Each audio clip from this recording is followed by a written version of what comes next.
Let's go for it. Well, hello. Nice of you to join us. Howdy. Another episode of PSI here.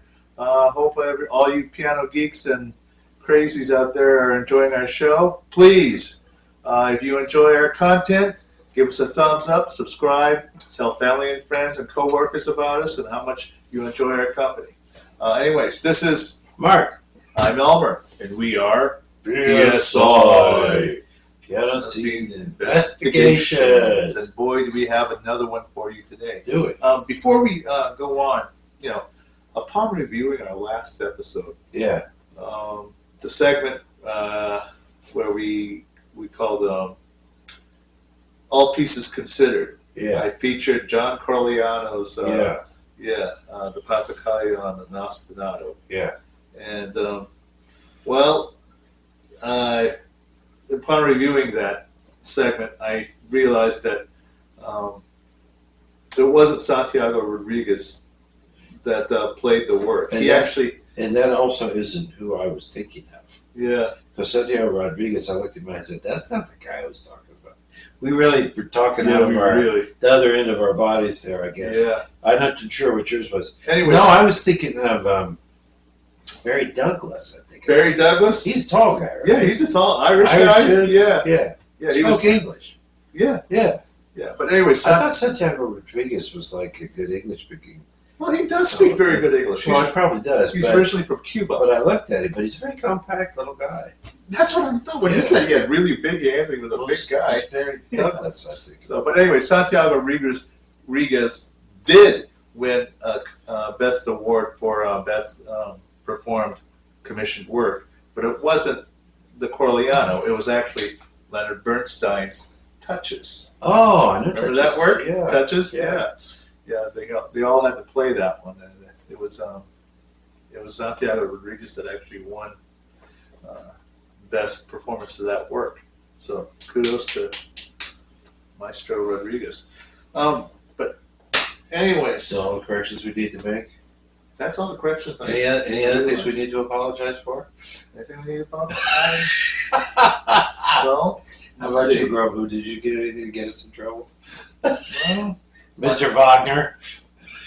oh, maybe my garlic breath. Not the last one, but that's about it, I think. Yeah, keep him safe right there. He likes the couch. You've been staying away from each other, right? Yeah. Thank goodness. All right. Anyways, before we move on, I want to give a here we go. free ad for Corey. I swear to God, you're getting paid for this. Oh, I wish I was. So here it is, the Corey piano cleaner for pianos. This one's piano polish, super high gloss finish on the pianos. They've got other, line of products for those that are not super high gloss. Oh, like matte finish? Yep. So you wouldn't use this on a matte Oh finish? no, not on the matte finish. You get that, people? Okay. Not all piano polishes are the same. Nope. So My dad always used real lemon oil. That's what he swore by. Yeah. And that's the only, but of course there's different days. It was a generation back, so yeah. they didn't have necessarily all these new things. Yeah. But Yeah. Anyways, Bon Mar has noticed that I carry this thing around, and so apparently they said, well, Elmer, he says, "Are you taking this?" I says, He says, why are you taking that home? I said, Mine. well, it's because it's mine. He says, that's not one of ours? I says, nope. He says, well, you don't need to do that. I said, well, I carry this wherever I go, folks. You never know when I'm going to, when or where I'm going to perform. But I want to be sure the piano looks just as good. As he does. As I do. Just in case the music. Spray that a little bit of that on to shine yourself in case up. the music stinks. That'll look good. So, but anyways, it never stinks when he plays. Well, I hope so. I say a lot of prayers before we start. But anyways, I want to give maybe it's all right. Maybe you should talk about some of our future endeavors. What do you think? Sure. Okay, here's what I was thinking. I have no idea what he's got in mind today. All right, here's what I have. I'm out of the loop. So, anyways, we've been, you and I have been talking about this, but we want to give you all a heads up if you're going to pay attention. This is what you get to look forward to. Sometime in the future, we will be reviewing this. Some of you may be familiar with it. It's Alexander Peskanov's The Russian Technical Regimen for the Piano. He was a silver medalist in the Van Clieren at one point, wasn't he? I think so. I'm not sure. I haven't done my study on him. Yeah. But anyways, he's actually a 6-volume set. The groundwork of the Lechatitsky method. Yeah. There it is. Lechatitsky. By Malvina Bray. She was one of his teaching assistants. There it is, the name. And it's not very expensive. No, you can get copies of that on eBay or Amazon. And Kindle as well. You can get it electronically. Absolutely. And I brought my copy of this. You have this. Mm-hmm. We'll probably do this one, in the near future. But this is the Piano Technique, okay? Authored by Walter Gieseking. We all know who Walter Gieseking is, and Karl Leimer, his teacher. Okay, that's his teacher. His first one. Wow. He studied with Edwin Fischer too, but I think Fischer was more like a finishing teacher. Come on, because Gieseking. Remember we talked about recently? He was playing all 32 Beethoven piano sonatas in public when he was 15 years old. Yeah. So this guy's probably pretty much the teacher. Yeah. And then, he studied with Fischer a bit because Fischer was a huge name. Well, what's his name studied a bit with Fischer? Brindle. Brindle did. Yeah. Get it on Dover. Anyway. I've had my copy for ages. Yeah. And apparently I did too. And was sitting there, somewhere in the music room collecting dust, and I had to sort of brush it off a bit. So, but anyways, that's what you get to look forward to. Gieseking, Lechatitsky, Alexander Peskanov. Look for them in the near future. Okay. Okay. Give me a bit of heads up, right? Yeah, just so so I can prepare myself. Yeah. Okay. Yeah. Well, I was hoping we'd do this one first. Okay. Because it was, let's get started. We'll bring it to. Is this one of them special segments, or you just do it? Well, I need to know. Okay, let's do PSI at the movies. At the movies, okay. Okay. Okay, so tell them. Here we go, guys. Here we go, guys. We're bringing you to PSI at the movies.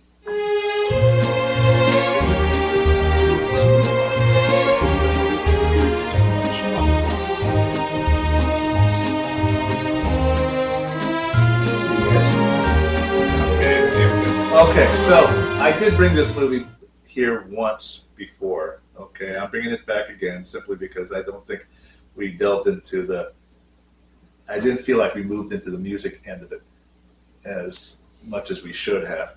But you remember this one? Oh, yeah. The Accompanist. Yeah. Yes, here it is. I'll show it to you. You showing me a picture of the back? I'm not showing him the back. Gosh. Anyways, The Accompanist. The Accompanist. A film by Claude Miller. Filmed by Claude Miller. Yeah. It's got some major European. Good picture. Oh, good. All right. Anyways, despite Mark's intentions, this movie is rated PG. Okay, it is PG. Oh. That's okay. I just use more imagination.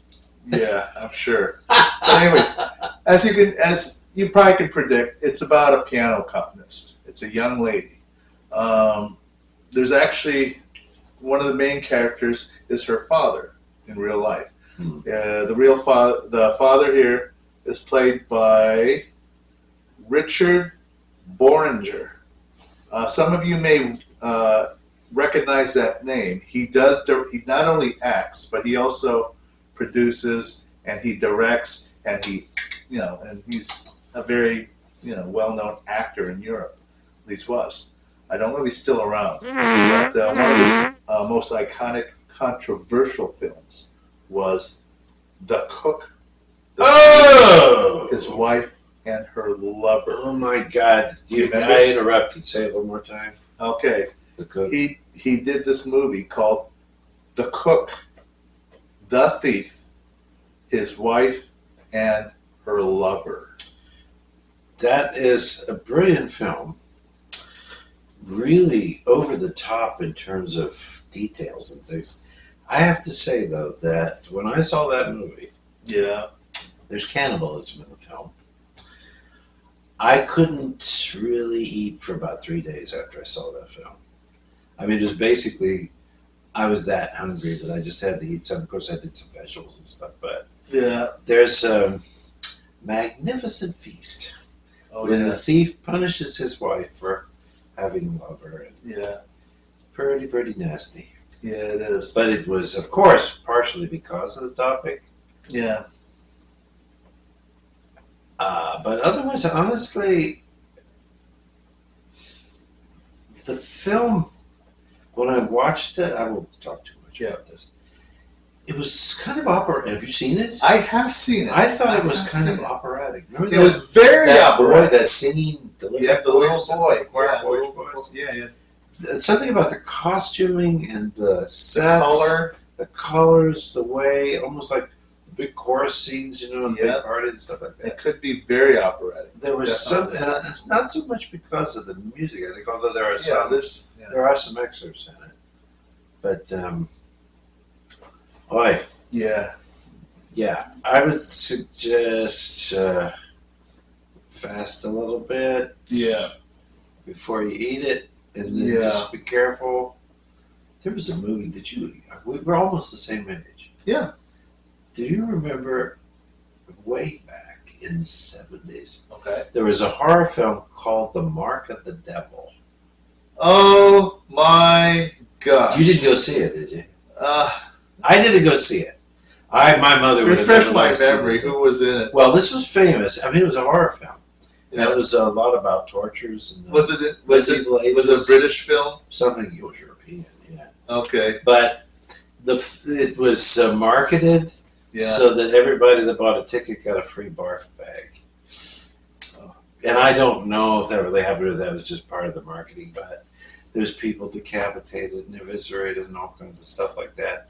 And the interesting thing is I've never seen the film, so I don't know how much of it was that's what really happened in the theater or if it was just marketing. But I do remember one of the things they were talking about was every paid entry gets a free barf bag. Yeah. You may want I didn't go see it. You may want to have one of those. I didn't go see it. The Cook and the Thief and the Lover thing. But I did. I think I remember seeing it on VHS. This is VHS. No, this one doesn't have anything like that. I'm sorry? This don't have anything. No, it does. We got way astray on this is cannibalism stuff. Yeah. Oh boy. Now I can't get it out of my head. Oy. But anyways. Who's the one that brought it up? Yeah. Yeah. Well, just to let you know about Richard Boringer. Yeah. Absolutely. But he's a good Catholic boy.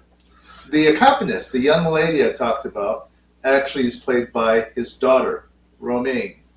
Romane. Boringer. Yeah, she's a Boringer. And she's the star of The Pianist. She plays the accompanist. Yeah. Yeah.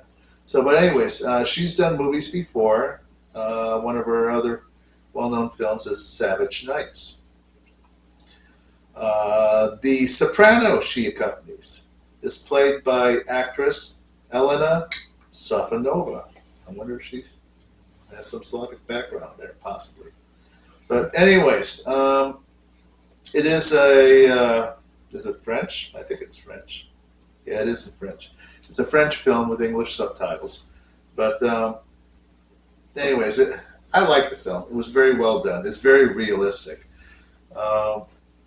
Elena Safonova plays this famous soprano, operatic soprano, and she's about to go on tour, and she's very picky about the accompanist she wants to have come with her. They have to show, loyalty. They have to be there every step of the way. Yeah. I mean, she's a bit of a diva. Well, Yeah. she's a diva. Okay, basically, she's a diva, and she needs to have her accompanist there at her beck and call. Yeah. She has her own private life separated from the show business and her marriage, and she has this accompanist, this young lady here, to confide all of her secrets to. Oh. So, but anyways, It is a special relationship. I did work like this. I my doctorate degree, I emphasized accompanying and chamber music. Yeah. And can I say something? sure, go for it. So I wanted to say, Absolutely. we have a little discussion and maybe open this up for forum possibilities. What does it mean to be an accompanist? Accompanist. Oh, I mean, boy. to some people, it's a lot of people's minds. I think the word has taken on certain connotations, which has honestly little to do with the truth. Yeah. And hopefully, in terms of what people imagine it is, a great artist like this woman purports to be would want somebody like that. Yeah. Most people, I mean, you think with accompanying, well, first of all, actually, I had a Russian colleague in the doctoral program. Yeah. We're still good friends and colleagues. She was very honest with me, and I like this about her. She's a good lady. When in the second year, I changed to accompanying and chamber music, my emphasis from solo, because that's what I love doing. I mean, I really loved working with other people doing that. Well, her argument says, well, Mark, you can do that anyway as a soloist. But, there's a prestige thing of being a solo pianist. Oh, yeah. I said, I'm not going to stop playing solo piano. And she said, yeah, I know, but, it's all about status and things. Let's put it this way. I've had work, plenty of it. And I was a professor for a period of time as well. And I had leadership roles and this and that. I didn't make it the way she did. She's full professor, I forget which school it is, but in the University of Iowa. Ooh. Yeah, good school. They're the ones that got flooded out a few years ago. The whole building, their pianos all downstairs, everything was destroyed by floodwaters and stuff up in Mississippi. People have this idea that the accompanist is some inadequate pianist who just sits there and tick tick tick tick tick tick tick tick. I tell you look at some of the accompaniments that Schubert wrote. Oh gosh, for some of the songs. Yeah. I've had some friends who were primarily soloists who came to me and they said, how do you do this and stuff like the Brook and certain kind of things? Yeah. I mean, they had the fingers in the way to do it, but to control it and do it in a way where you are entirely flexible depending on what the singer's doing. And you got to be together. Yeah. I mean, sometimes it's pretty tough stuff. I'm sure it is. And I played some really difficult things. There's a recital I did years ago. I was finishing my doctorate. Emily's getting hers in voice. And she did all Latin and Spanish composers. And did some Torina and something. I just remember especially. Nice. And, Maiden and the Nightingale. Nightingale. Of Albanius. Granados. Yeah. That's a good one. That was some challenging stuff. Oh, I'm sure it And was. then, of course, I mean, when you sink your hands in any chamber music. But then, it's like Cassina said. She said, yeah, but solos still play that stuff too. And then I love the book that the famous English accompanist wrote years ago. Oh, Gerald Moore. Yeah. Am I playing Too loud? Yes. Yeah. Wonderful British humor. That guy played for everybody. He was, and he was the choice for Fischer Disco. Yeah. True Prince and stuff. And then he accompanied. I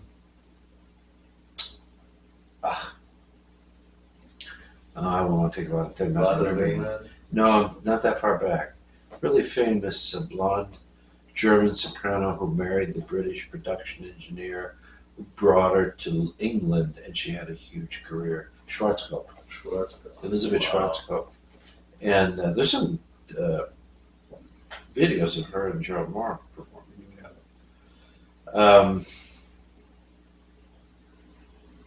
Anyway, it's just be interesting to what this is because, well, and I've had the experience like you're talking about where the confidentiality with the yes, I mean, there's an aspect of it. It's like you're that person's favorite bartender. Yeah. Oh gosh. Or not necessarily a priest, but more like the way they confide in psychiatrist. Yeah. Here, lie down here. Yeah. He says, "So tell me about your childhood." Yeah, and the thing is when you work with high-strung people like that, you need to be. You need to know the human condition, the human mind, and you have to be compassionate. I mean, it's interesting. You have to be compassionate, but sometimes you also have to be Vince Lombardi. Mm-hmm. Get your ass out there and play football. Well, sometimes. Have you ever had to do that? I had to be tough on them sometimes. Get out there? Yeah, because they were nervous. Yeah. I said, just get out there. What is it that you can't do? We practiced this stuff to the 9th degree, and it's going to be fine. You're very gifted, you're very talented. And I don't bullshit. Yeah. So I'm telling you what I think. Wow. If I didn't think you could do it, I'd be out the door before you. But not that often. But string players and sopranos. Yeah. Well, especially the higher instruments. Somehow they tend to be quote unquote and literally higher strung. Anyway, that's it. Okay, so anyways, big side. Here's the musicians roster in this thing. Now, sadly enough, I had to Google it and even watch the end credits to find who these people were, and they didn't give you a clue, really. The old movies, they don't even listen. But this is not that old. This is 1992, folks. I know. A message to all you directors and producers out there: if you plan on making a film of this caliber, at least include the names of the musicians and what they play. I think they're required to do that now. Yeah, they are, but not the way this guy did it. Oh my! They should have at least reviewed. No, but you'll know what I mean when I tell you. Okay, so here's the roster: musicians. All right, the Budapest Symphony Orchestra. Cool. All right, conducted by one Andres Derry, conductor. Okay. Never heard of him, right? Okay. All right, you ready for this? Philip Cooper, musician. Alain Jomy, music director. Laurent Monterol, singer for Elena Safonova. Uh-huh. Angeline Pondepierre, musician. Uh-huh. Now, from that roster, can you tell me which one was the pianist? No. Neither could I. I'm sorry. But musician doesn't cut it. Okay? You need to tell us who the pianists were. Yeah. If there's a violinist or a clarinetist that had special solos, indicate that they played the violin or the clarinet. That kind of stuff went out when Haydn finally got his freedom. Yeah. Oh, they're just a musician. They just speak the music, That's nobody. Really? Philip Cooper, musician. Yeah. Angeline Pondepierre, musician. So you did find out who they are. Well, this is a rant and rave moment. I don't want to get into. That's what they had in the credits. That's what they had in the credits. It's a rant and rave. It's horrible. Yeah.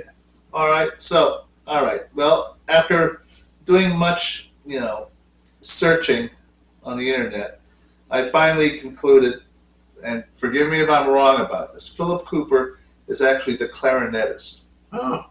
Okay. And Angeline Pondepierre is the pianist in the movie. Do they do the Schubert? They do Schubert. They do Hugo. But do they do the Schubert trio with soprano, clarinet, and piano? I think so. That's why they got a clarinet. Yeah. But they at least. What is that called? Dum da da da da da ba ba da da da da. I'm not sure. I should know it. I'm sorry, folks. I'll put the title up. Okay, but video. Anyways, that is my rave for the accompanist. All right, all you directors and producers out there, you get credits, but somebody should review these things. It's horrible. There. And it's only PG, huh?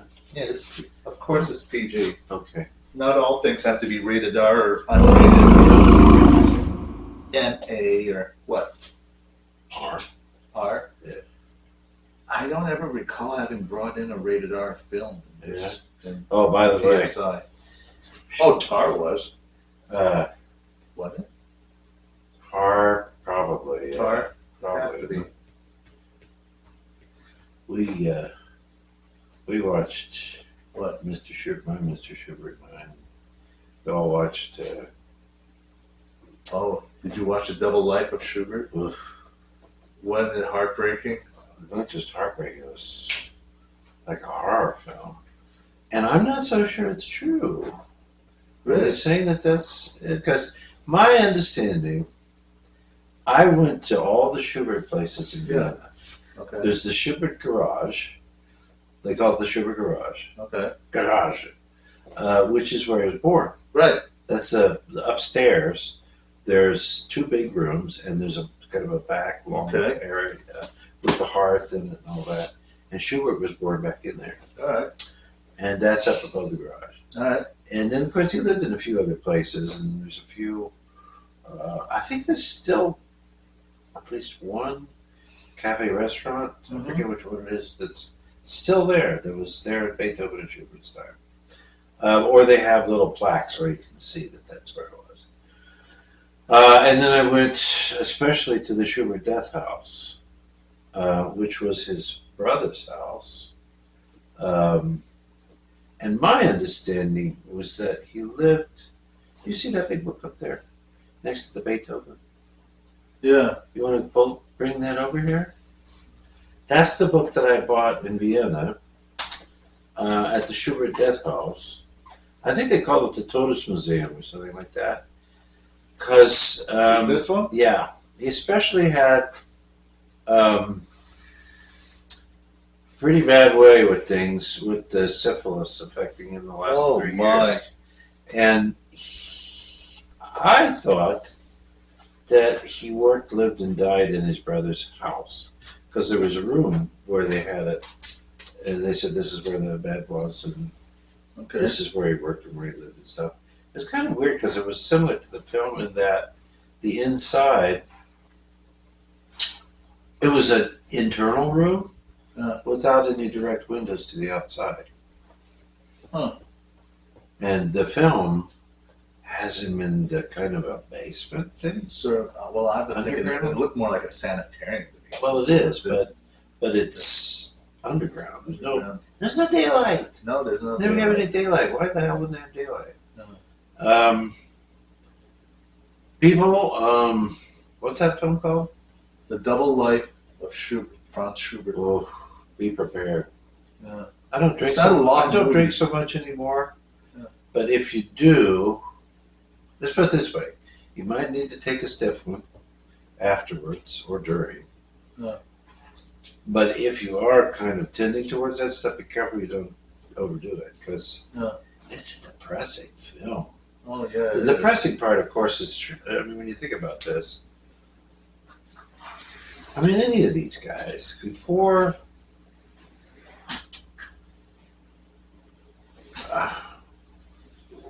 before the mid 19th century, some people might even say just barely anything before the 20th century.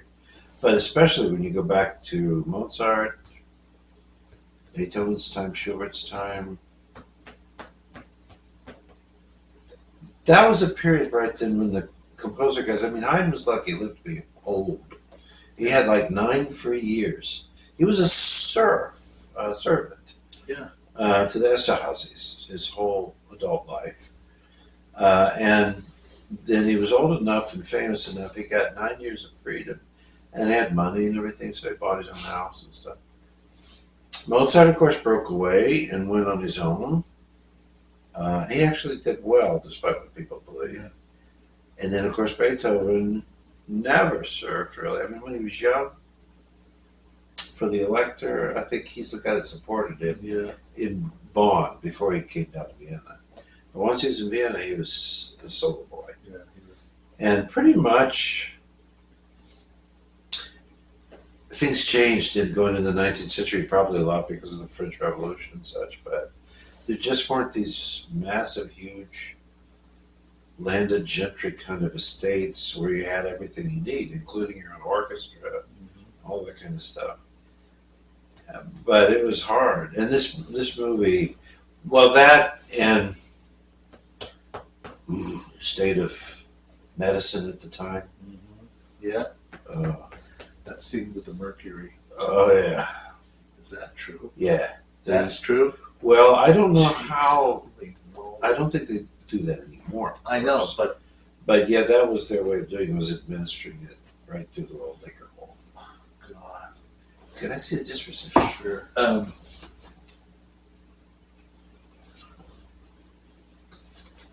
Did I write anything in it? I don't even have a thing. Oh, here it is.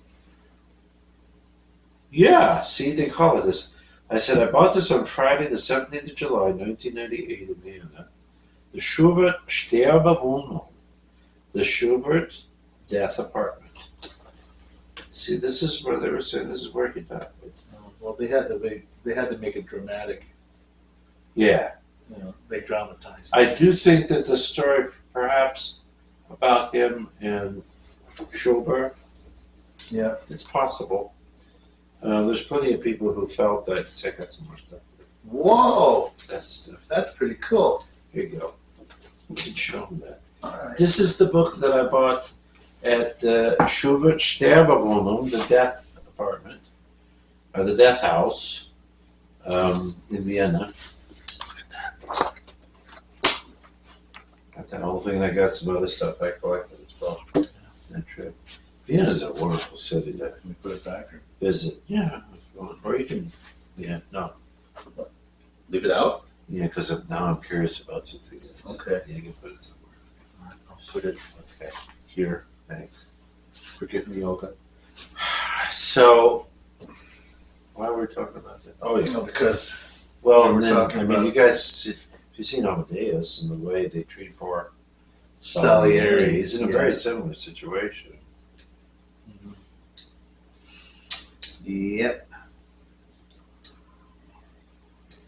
You know, there were some places in Europe, but actually it was over here in America in the 19th century that there were a lot of new ideas on how to treat evil and sick people. So the idea of the penitentiary, right, that's an American conception. It was started by the Quakers, even in England, but it came into real practice in the United States. People believed that a good, mentally and spiritually sound person would not be capable of committing crimes. And the idea of a penitentiary situation was that you get put into a situation where you're taken care of in a humane way, and you show consideration, you get some food, you get clothes on your back, and you do some good work, some kind of good work. Yeah. And of course, people in those days had a different idea of what work meant. Like 14 hours, 12 hours. Certainly not like 6 hours, 4 days a week, like the French. No, it was like 14 hours every day. But the idea of penitence is that you are praying. It says, so these prisons were often, if not overseen, by religious institutions. They were visited, and there's a lot of ladies that would come and do ministerial work to the people in there. And the idea was that you'd get turned out at some point and you would be fixed, changed in your spirit and your heart. And then interestingly, Chopin died of tuberculosis. Tuberculosis, yeah. When I was growing up in Springfield, Ohio, and I was born in '62 in the 20th century, they had just closed, just a few years before me, the tubercular hospital over in eastern Springfield on Old Route 40 as you go up the hill out of town. It's a big building, and wings behind it and all this big country estate. And at one time it was all by itself out there in the country, lots of fresh air and all that. It was a tubercular hospital. Because tuberculosis was an illness that you could get by taking it on your breath. Now I think it probably had to be, your autoimmune system probably had to be sufficiently impaired that you might it might grow in you and lodge in you. But you're kind of a goner if you got it. And as time went on in the 19th century, they did learn to kind of treat it so that people could live with it for a longer period of time. But it was a death sentence if you got it. What Chopin was afraid of was, there's rules, or he made some rules, that when he died, before they put him in the box, he wanted his, what are these called? Carotid arteries, both of them, cut and bled. Oh, jeez. To make sure that he was truly dead. Because you know that in the 19th century, tuberculosis was a huge deal around the world. There were probably other illnesses, but this was one of the ones that did it. That gave way to this tradition, especially in Europe, and then we even had them over here in the 19th century. They'd bury the body and then put a rope through the casket, and then they'd put a bell in the ground up above, kind of on his toe, so that you could ring it. Yeah. So that you could ring it. So if you started moving, hey, I'm down there, like that. Yeah. And that's why they call it dead ringer.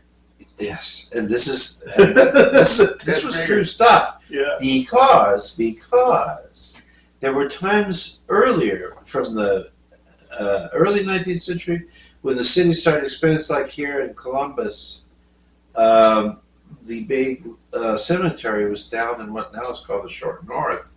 It was pretty much the middle of downtown. Yeah. And at some point in the 19th century, 1870s, 1880s, when they set up the big cemetery out there, what it's called, the big one. Yeah. They dug all these people up and they took them and they reburied them in the new one. Huge place. They're still digging some people up recently. They found another, I don't know, the number was somewhere between 40 to 120 graves. Yeah.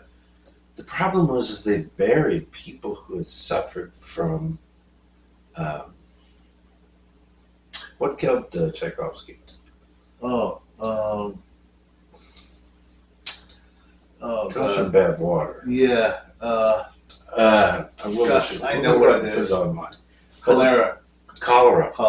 Problem though is the cholera is communicable by breathing. Really? Yeah.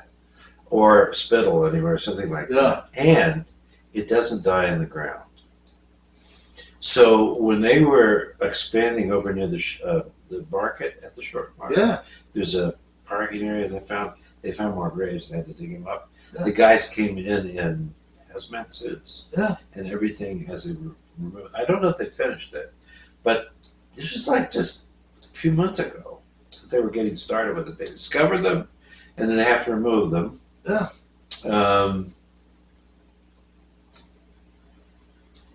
I don't know how much of it's superstition, but it's certainly a legal thing now that you're not supposed to build over.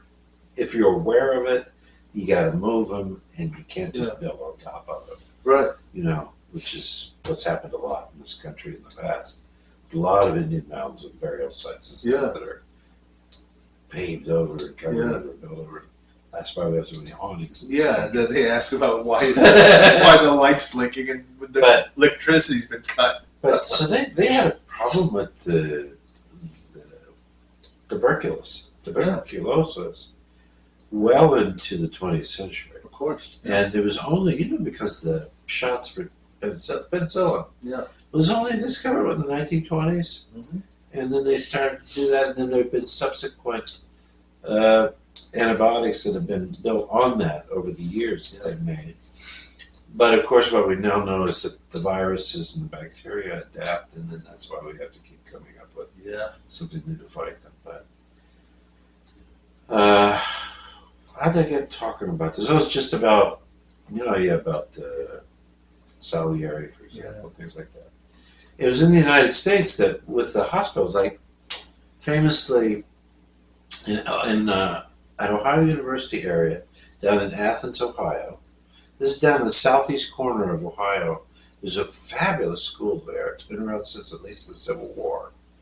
The Ohio University. Yeah. It's really highly regarded, and has been actually for its training and for certain programs since the 19th century. Uh-huh.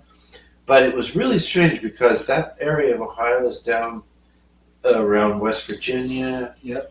And it's very hilly and, very beautiful country. But one might say a bit inaccessible and not easily accessible. In fact, there's Highway 33 that goes from Columbus now straight down to Athens.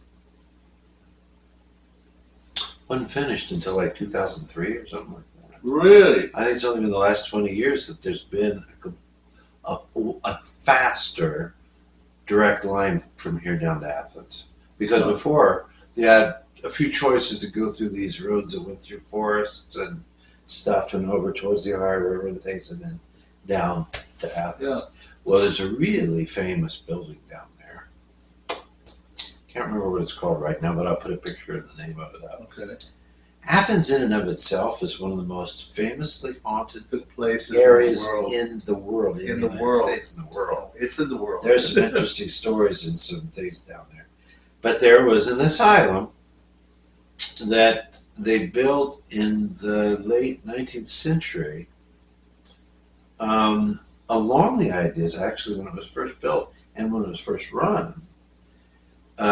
It was for people, it wasn't a tubercular hospital. Mm-hmm. It was for mentally unhinged or imbalanced folks. But they had totally different ideas, that people needed fresh air and sunshine and good food, and they needed to be treated like real people and all this kind of thing. And they built this massive Victorian facility down there. I'll put some pictures up of it. I mean, huge. There was one here in Columbus that they tore down, which is now where the post office. It's when you go into Franklinton and up that hill. Oh. You can go to the post office or get your driver's license and stuff, and all that up there. Yeah. The cemetery is still back in there. Of course, they left that, but they completely dismantled it. But I don't know if you ever saw it. It was a massive building. Looked like something out of Dark Shadows. Really? Oh my God, with the mansard roofs on the top and huge wings and all this. It was a similar kind of thing like what they've got down in Athens, which is still there, which is now being kind of regentrified by the university and used for other purposes. But famous stories, infamous stories about things. Spooks, ghosts, stuff, some really weird stuff. A lot of stories made about it. You can look up stuff on YouTube. But the problem is that they built these things, penitentiaries, prisons, like that, penitentiary prisons, and these institutions to try to help heal people. The Franklin County building that's down there on East and Parsons and Main Street, and the real big building. It's been around since before the Civil War. It was a hospital. Okay. I went to visit a dentist lady that had an office there one time, and I asked her about it because I had this kind of perfume. It's very modern inside and stuff. I looked at it and I said, "Is this place got like ghost stories and stuff?" And the nurse that was helping her said, "Oh, you bet your life it does." She said, "There's some places in this building I will not go. into at all. In some places, certainly not alone. I won't go by myself. But this is just down there in Columbus, Franklin County Health thing. It's, when I did my food service licensing, I had to know all the rules about clean kitchens and all that stuff when I was a manager at the Razorback. That's where I went to do that. It was a really cool place. Anyway, the idea was that these things would help people, and they did in many cases. I think the oldest and original school for the deaf is here in Columbus. The school for the deaf over on nearby Morse Road. Yeah, Morse and Indianola. Yeah. That old campus and all that back in 1824, something like that. Something like that. Really way back. I mean, we're talking America. Yeah. We only go back to we don't count the pre-revolution days so much. Yeah. We do go back to the period, but Yeah. we had to screw around with the Indians for a few centuries before messed it all up and took it for ourselves. But anyway, I'm getting off on a fun little thing there. But That's all right. no, it's interesting that in America we really tried some wonderful new ideas about stuff, but they always became co-opted. Yeah. And it cost too much money to do all this with the people. And it always came about money and everything. Yep. So, for example, the place down in Athens, infamously, it was only supposed to hold 400 people. Mm-hmm. At some point, it was like thousands, 4, 5, 6, 7 times the number that was built for. People were just put in there, and then understaffed. So, and I mean, my gosh, I should try to show you a few pictures, but people even that have gone there to do special ghost shows, kind of check it out and everything, they use their GPS and stuff so that they don't get lost in the building, because they say it's just room after room, corridor after corridor, and then that one breaks up to that corridor, and it goes down this way and everything. It is incomprehensibly huge. And the one in Columbus was bigger than the one that's still living down in Really? They tore it all down. Huh. But have you ever been to the haunted Confederate cemetery up I there have in not. Franklinton? I have not. It's cool stuff. I want to do a completely different show. We'll do a special Halloween episode for this one. Anyway, we tried what we could, but now, of course, we incorporate. As for a first world nation, isn't it something that we incarcerate more of our citizens than most any other Probably society in the world? That road is always paved with good Always second to intentions. the Ruskies in terms of how nasty we are with them. Okay. Don't get on the wrong side of the law, especially now. Absolutely. Well, let's close this segment. Move on. What do you Okay. say? Jabber, jabber, jabber. Okay. All right. PSI. High Plains Drifter. Ooh.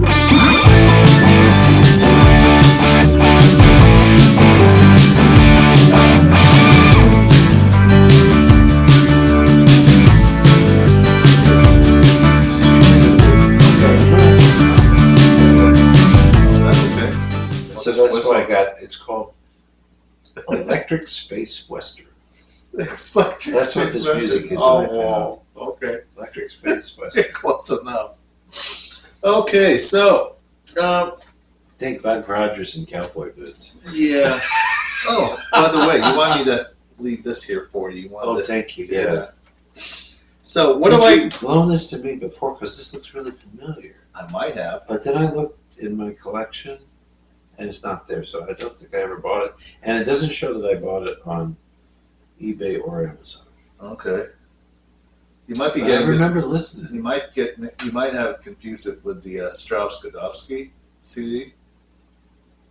I think I bought that. Yeah, I know you bought that. But I remember this sitting around.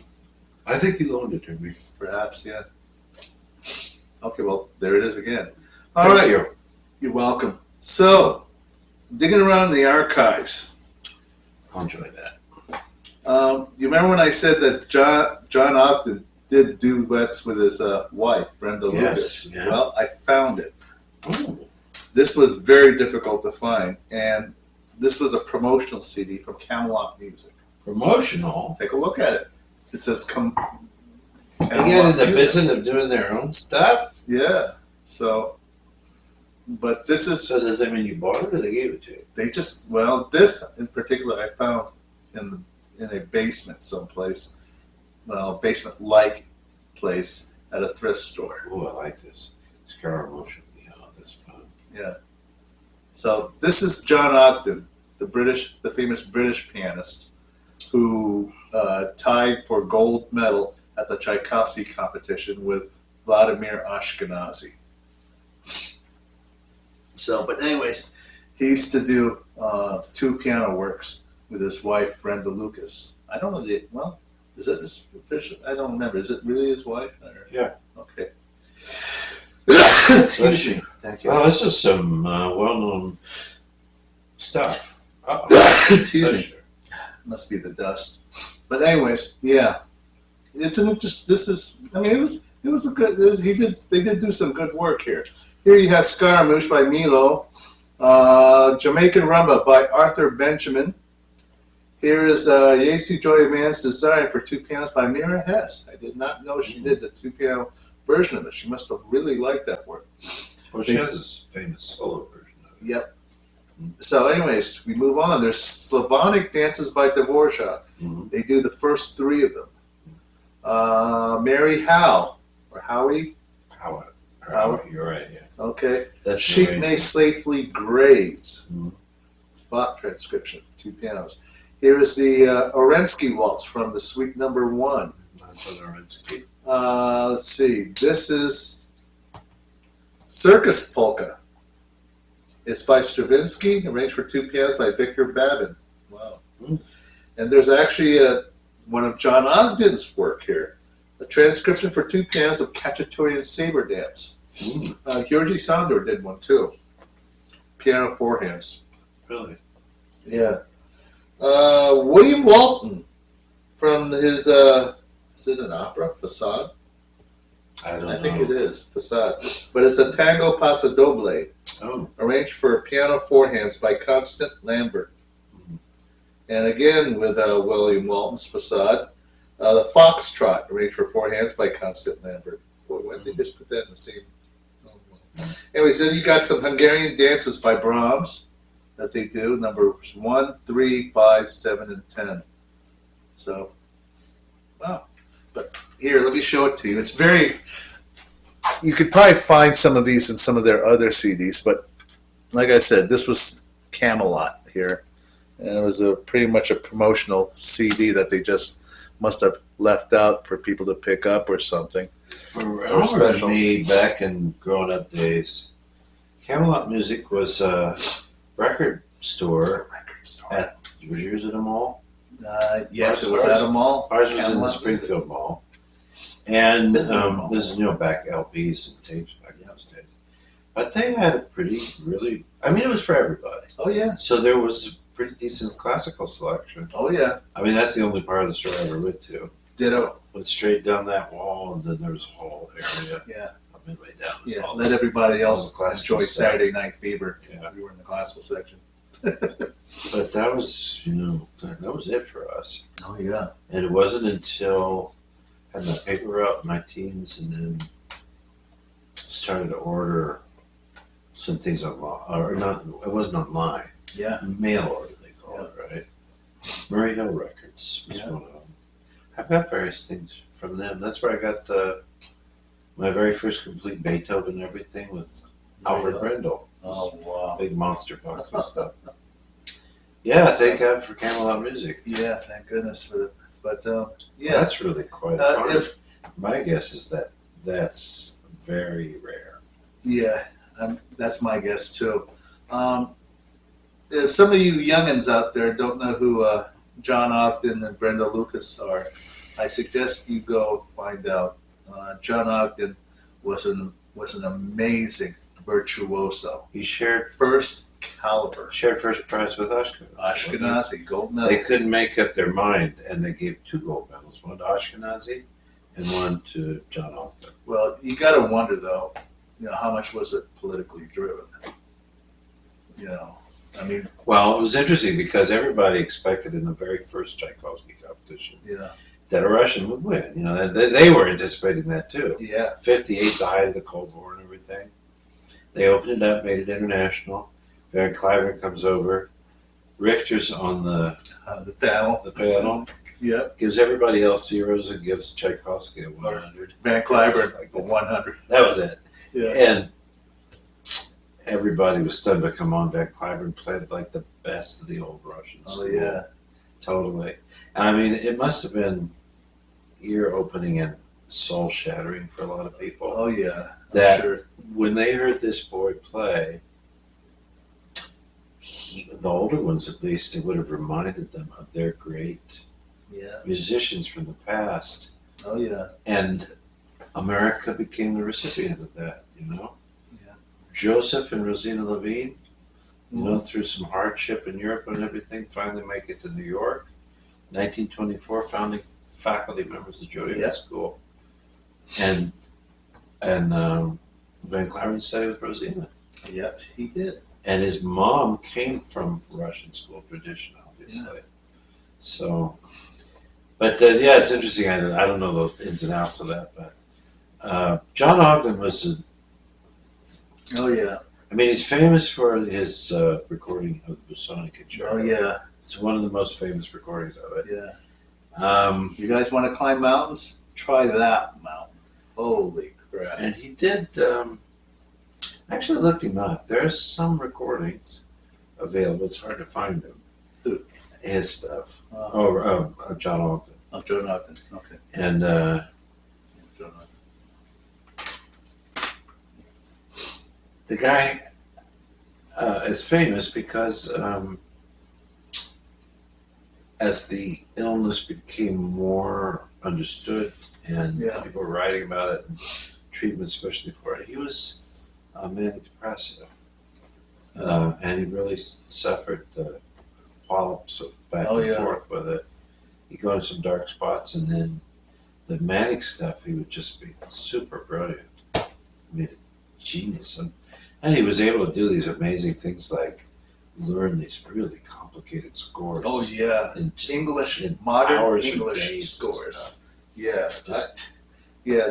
practically sight read this stuff when It's they put it in front scary. of him. Yeah. You're talking about, I mean, that legendary story about how he learned Brahms' first concerto in a single afternoon. Yeah. A single afternoon. Could you? How many of you guys can even play just the first movement and learn the first movement in an afternoon? Oh heck, I couldn't do that. But apparently the stories could be true. I mean, I highly don't doubt it. You got yourself a treasure there. Yeah, I did. I'm so happy to have found this thing. I've been, like I said, I've been doing a lot of excavating up in the archives, and this one is, one of my treasured pieces. But yeah, supposedly he did perform at Ohio Wesleyan.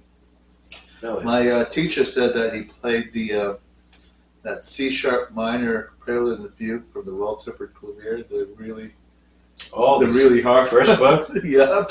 I had to play that. You did? Shoot, what was that like? Were you scared? Every year, when I was in Boulder, and Robert Spillman was the chair, in the spring, early spring, winter going into spring, Yeah. the piano faculty would celebrate somebody. Yeah. And I think it was the second year that I was in my doctorate. Uh-huh. I don't know if they did it every year or not, because I think I only did it once, but they didn't do it every year. Okay. But that year, they decided to do all 48 preludes and fugues of Bach. Oh, God. And, of course, most everybody, they played one. Yeah. Every pianist got one. Of course, all the faculty played something, all the grads, doctors, and master students. And then even some of the undergrads, managed to do some of the easier ones. Yeah. I was a doctoral student, and it wouldn't have been my first choice. But C sharp minor. was it C sharp minor? No, C sharp major. Oh, you did? So diddle, diddle, diddle, diddle. Yeah, diddle, I'm sorry. Okay. No, Da, da, da, da, da, da, I played the C yeah. sharp major. That's a good one. It's a good one. The fugue is insanely difficult. Oh, in of C course sharp it major. is. So I played it in D flat major. No. You found a copy that was in D flat major. Who's the name? Was it Hans Bischoff? No. The Germans that were famous before him came around. The green ones, the green books. We were talking about him recently. What's his Green name? books. Who is the Russian pianist who studied a little bit with Khachaturian? So famous. His is already pretty much developed. And he did a lot of Peters. Peters edition. Oh, okay. Peters. I have several publications of the Bach preludes and fugues, and one of them is the Peters edition, and they had as an addendum in the back of the book the C sharp major fugue in D flat major. Because frankly, it's a hell of a lot easier to read in 5 flats than 7 sharps. I started out like that, and I was like, "Holy God!" Because you got to remember that basically everything is sharped. Yeah, everything. Yeah, exactly, everything. Yeah. And this is telling Spoon. I said, "Did you guys do this to me on purpose?" And I actually told him. I said I was practicing, and I was flipping through the book, and I went all the way to the back, and there was this. I mean, it's in the book. It's in the book, yeah. It's a C sharp major. Well, what do you call it? It's not transcription, but it's instead of in C sharp major. Yeah. Now, in this present day and age, 440 hertz and equal temperament, it doesn't matter. Right. Technically, unless you're in mean tone or one of the really old ones, both of them would sound bad. But C sharp would be almost major, would be almost impossible to play on an old temperament. But C sharp D flat's the same thing. You guys all know that. You play the piano. It's, what do you call that? Relative keys. No, that's not what they Enharmonic? Enharmonic. Enharmonic. Yeah, I played it. Wow. But it was an amazing thing because over 2 or 3 days, one night after the other, we just played Bach. Wow. And the audiences were there. Everybody came to watch. 2 hours every night. I think it took probably 3 days. We did maybe 4. I don't remember. Wow. That's a lot. Yeah. But anyways, Go ahead. when he came to Ohio Wesleyan, he did the C sharp minor prelude. Talking about the first book. Yeah, the first book. And I think he concluded it with the Mephisto Waltz, which is practically his prize-winning piece at the Tchaikovsky. And the story has it that he actually broke a string at the Tchaikovsky's. Wow. So he was a big boy. Yeah. Oh yeah. He was a big. He was tall, full. Oh yeah. And he had massive. Not like I don't know how big the compass was. Yeah. But they were like monster. What do you call the bears that can stand up? Oh yeah. Like grizzly bear size. Oh. Like Sasquatch-sized paws. Yeah, I mean, really fleshy, really meaty. Yeah. And the boy had weight on him, my God. Oh, yeah. I mean, if he wanted to dig into a piano, he could pull the guts right out. You can hear it in the recording with the Busoni. Yeah. It's massive sound. Oh, yeah. And, you know, it's not the only Busoni it's not ugly either. He's done Busoni arrangement of, like, Liszt etudes. I know there's one that he did of the La Campanella, which was the Busoni version. Yeah. You know, and as if that sucker is not hard enough. Yeah. You know, so, and it actually has a built-in cadenza by Busoni. Yeah. Not a very long one, but you played it, didn't you? Years ago. Years ago, but not the Busoni version. No? Heck no. Are you crazy? Recording that had the Busoni in it, maybe. That's a connection I make with you. Yeah. Was gave me a CD to listen to or something that had the strange, different versions. Oh yeah. Well, I loaned you the Friedheim. That was it. CD. There was it was the Phillips great pianist of the 20th century. Yeah. Oh, which John Ogden is included in that. Of course he would. He has the Liszt Funerale in that one. He's also got the Rachmaninoff Sonata #1 on that, and Petrushka on that one as well.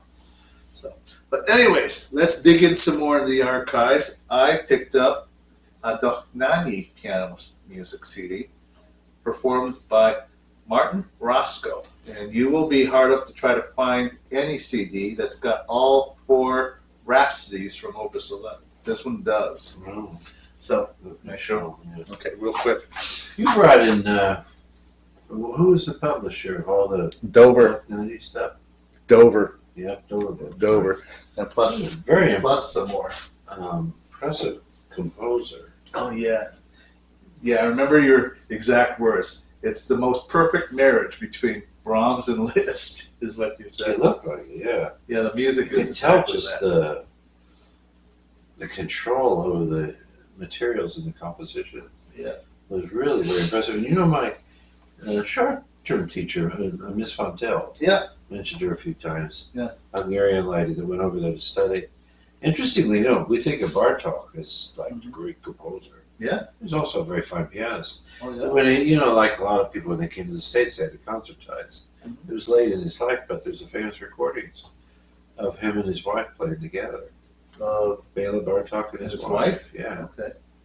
And isn't there third piano concerto that he's playing it, right? Oh, yeah. Yeah. Yeah, there is.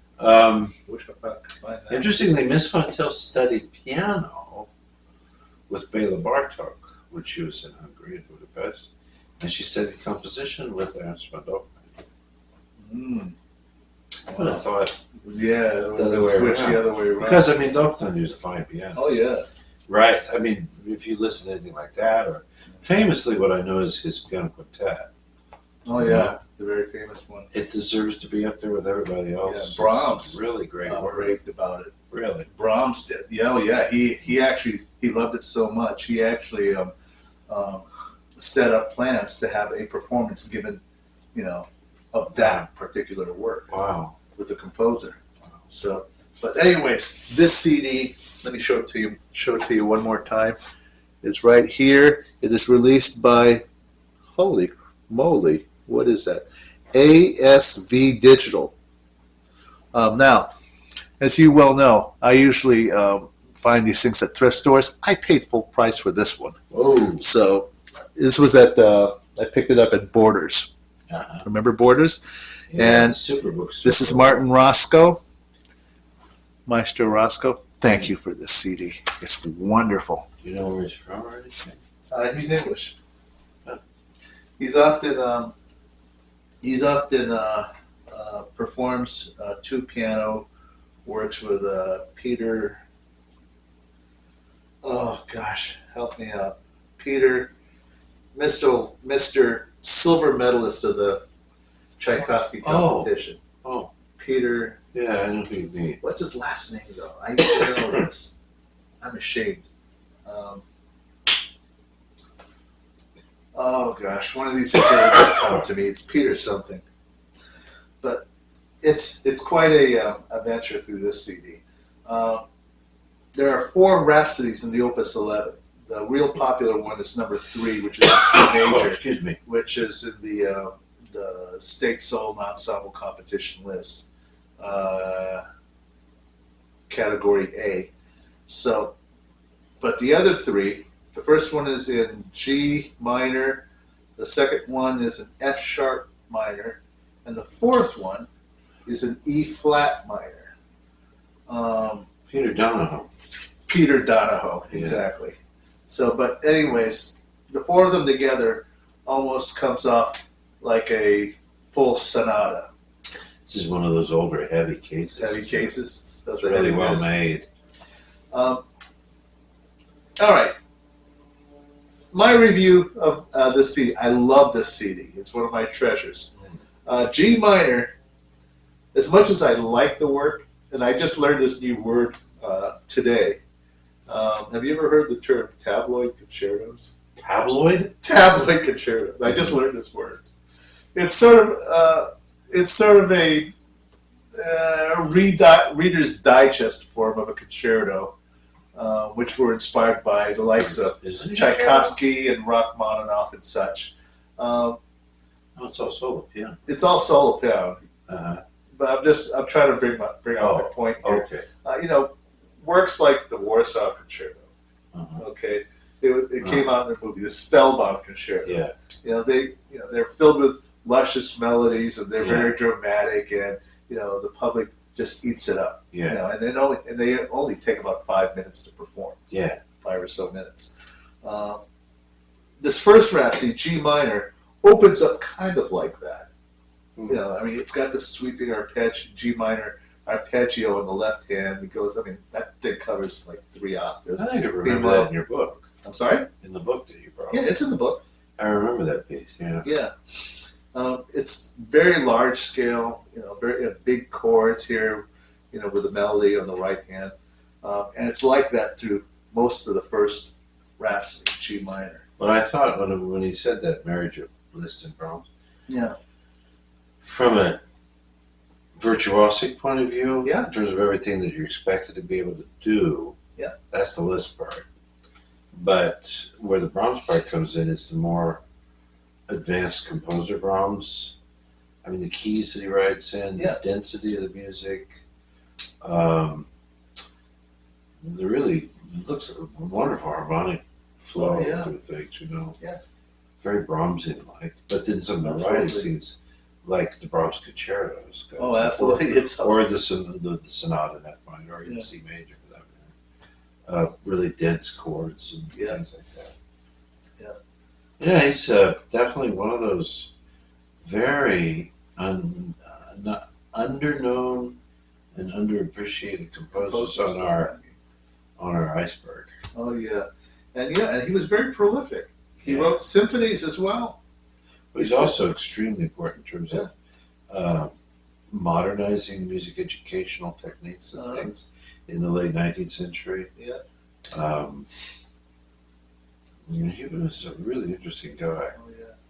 That whole story he gives in this interview about he was actually a little boy when he saw Liszt and Anton Rubinstein. He goes into he talks about how he was brought to a concert, a piano concert, and he's sitting in the in the audience, and all of a sudden this old man comes walking in with his entourage. They find him a seat up front, and he finds out later that was Franz Liszt, Wow. an old man. And the guy that's performing up there on stage Was Rubens. it was Anton Rubinstein. Wow. So he got to see them both as a little boy. Wow. So, but anyways, the F sharp minor is number 2 in that Opus 11. It's the second Rhapsody, and that work. It has all the makings of gypsy music. It really does. You hear the tremolos from the cimbalom, and the melody is very, has a lot of conviction. It has sort of that gypsy defiance quality to it. And the third one, everybody knows it. It's rather scherzo-like and rather joking. Has some grand moments in it as well. And the last movement, work, number 4 in E flat minor, E flat minor. That one, you would need a pianist that has a very wide imagination, and has the ability to change tone colors at the piano at their will. It's sort of a theme and variations on the Dies Irae. Mm. So you hear it. It's at the very beginning, and it has sort of this ghostly quality at the beginning because the theme is in E flat minor. Mm. It's accompanied by these B flats. Mm. So it's very ghostly. It kind of reminds me of a ghost ship, is what it sounds like. And then it goes and eventually modulates into E flat major. So it has sort of, a victorious ending to it. It's not a fast work, the last one.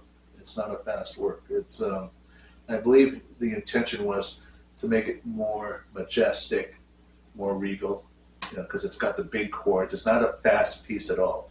It's got a lot of big chords in it, though. So But anyways, that is Dohnanyi, performed by Martin Roscoe. Excellent CD. All right, and we move on. This is the composer that we talked to, you mentioned just a little earlier today. These are Bartók CDs. Oh. The first one is let's see, who released this one? Masterworks Portrait Masterworks, digitally remastered, of Bela Bartók, Joseph Szigeti, and Benny Goodman. They're doing the contrasts, trio. But it also has excerpts from the Mikrokosmos collection. Bela Bartók at the piano. There you go. Do you have this one? I don't. You don't? Well, let me show the fans first. I like this that brand of recording and stuff. They put out some interesting things. Not so common. Let's see. He's the pianist. But that is Bartók. Oh, look at him. Yeah, here.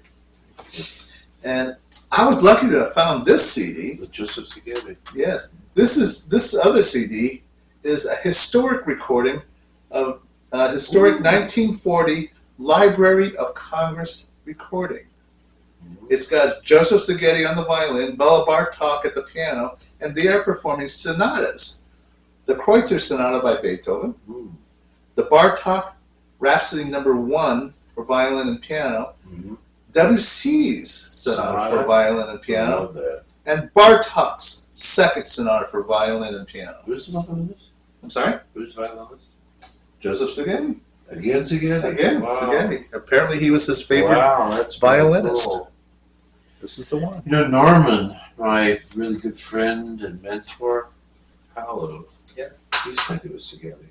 Oh, wow. Had some really great Szigeti stories to tell. Wow. Yeah, this is, Bartók didn't make it too long. Did he make it to after the war? Or did he die in the middle of the war? I'm not sure. Does it say? He had, 1945. So, yeah, nearly after he had World War II. leukemia. Yeah. He died from leukemia. I love that story about how he was asked, where do you get your inspirations from composing? And he says he just imagines himself walking through the forest and he sees these little people popping out from behind trees and rocks going, blah, blah. Wow. Look at this this Vanguard classics. Yeah. Look at some of the possibilities in that collection. Holy crap.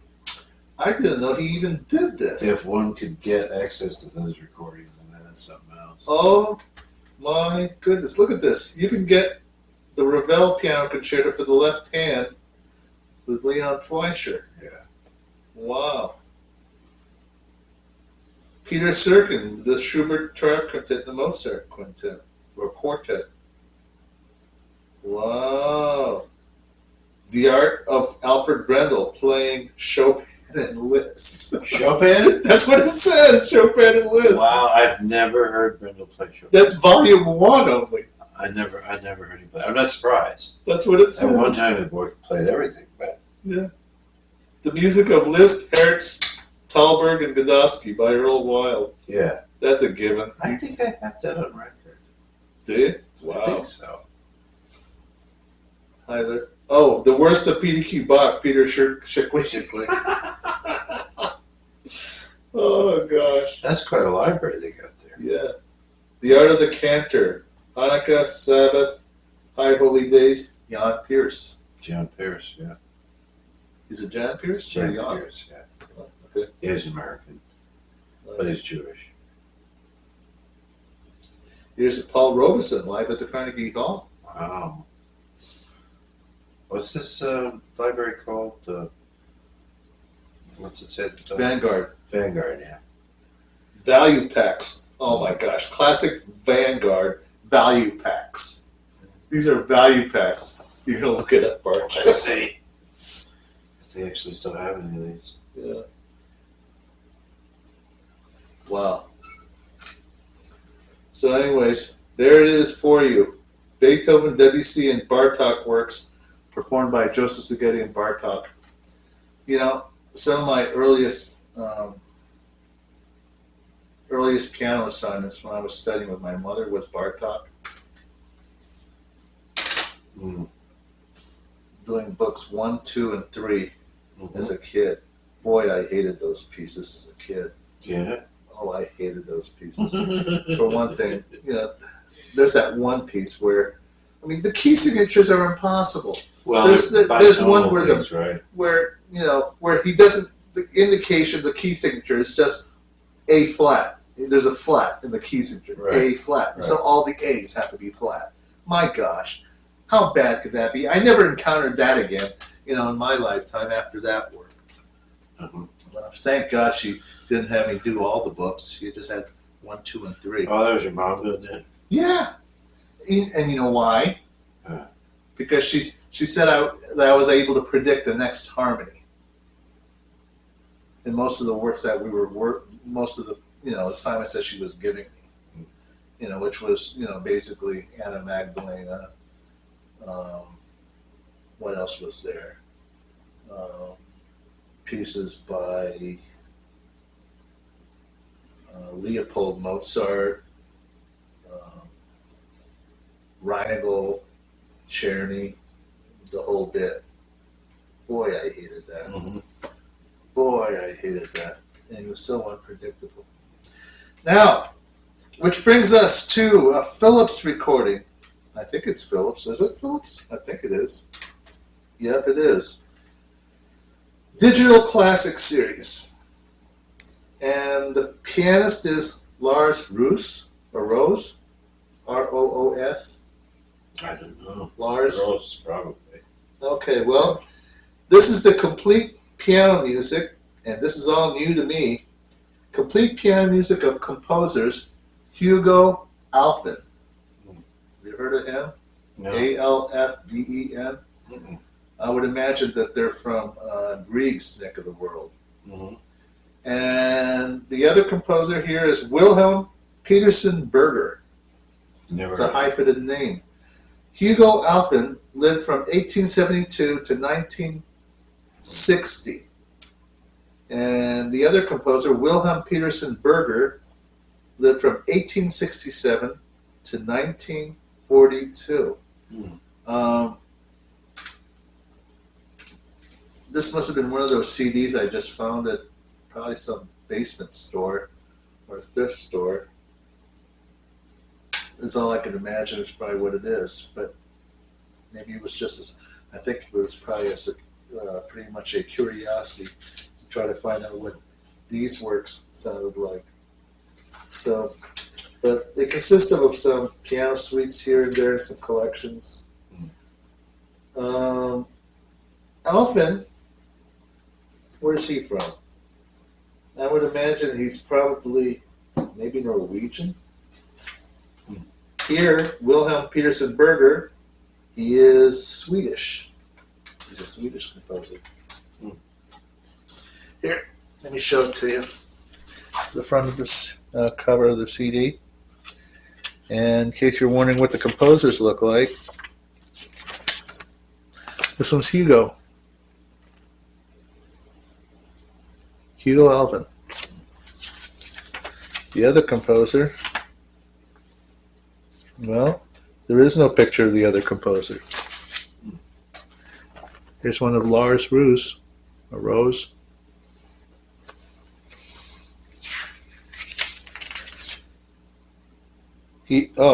Lars is actually a Swedish pianist. Wow, no wonder he would do these.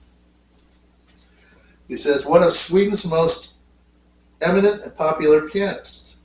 Lars studied in Stockholm with Stig Ribbing. Never heard of him.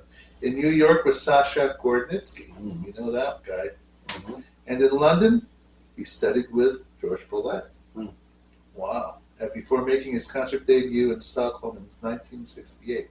Since then, he has given concert performances all over the world, made 60 or more recordings, and innumerable radio and television programs.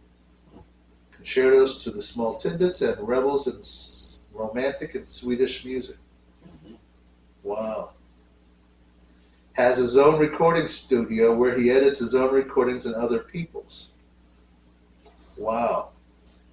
He is also, on top of all this, he is a chartered masseur. Good for him. And when the need arises, a first-rate cook. Wow.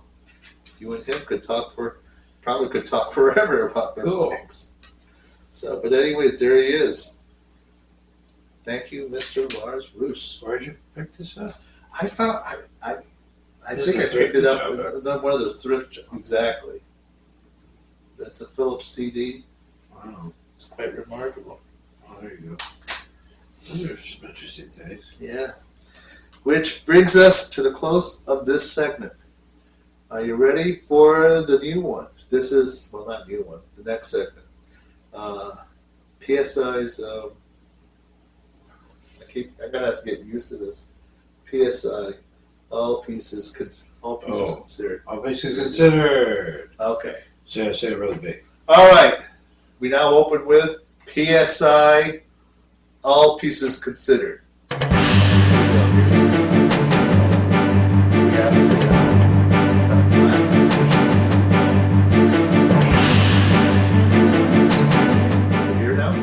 We're here? Oh, you're back. Okay. All pieces considered.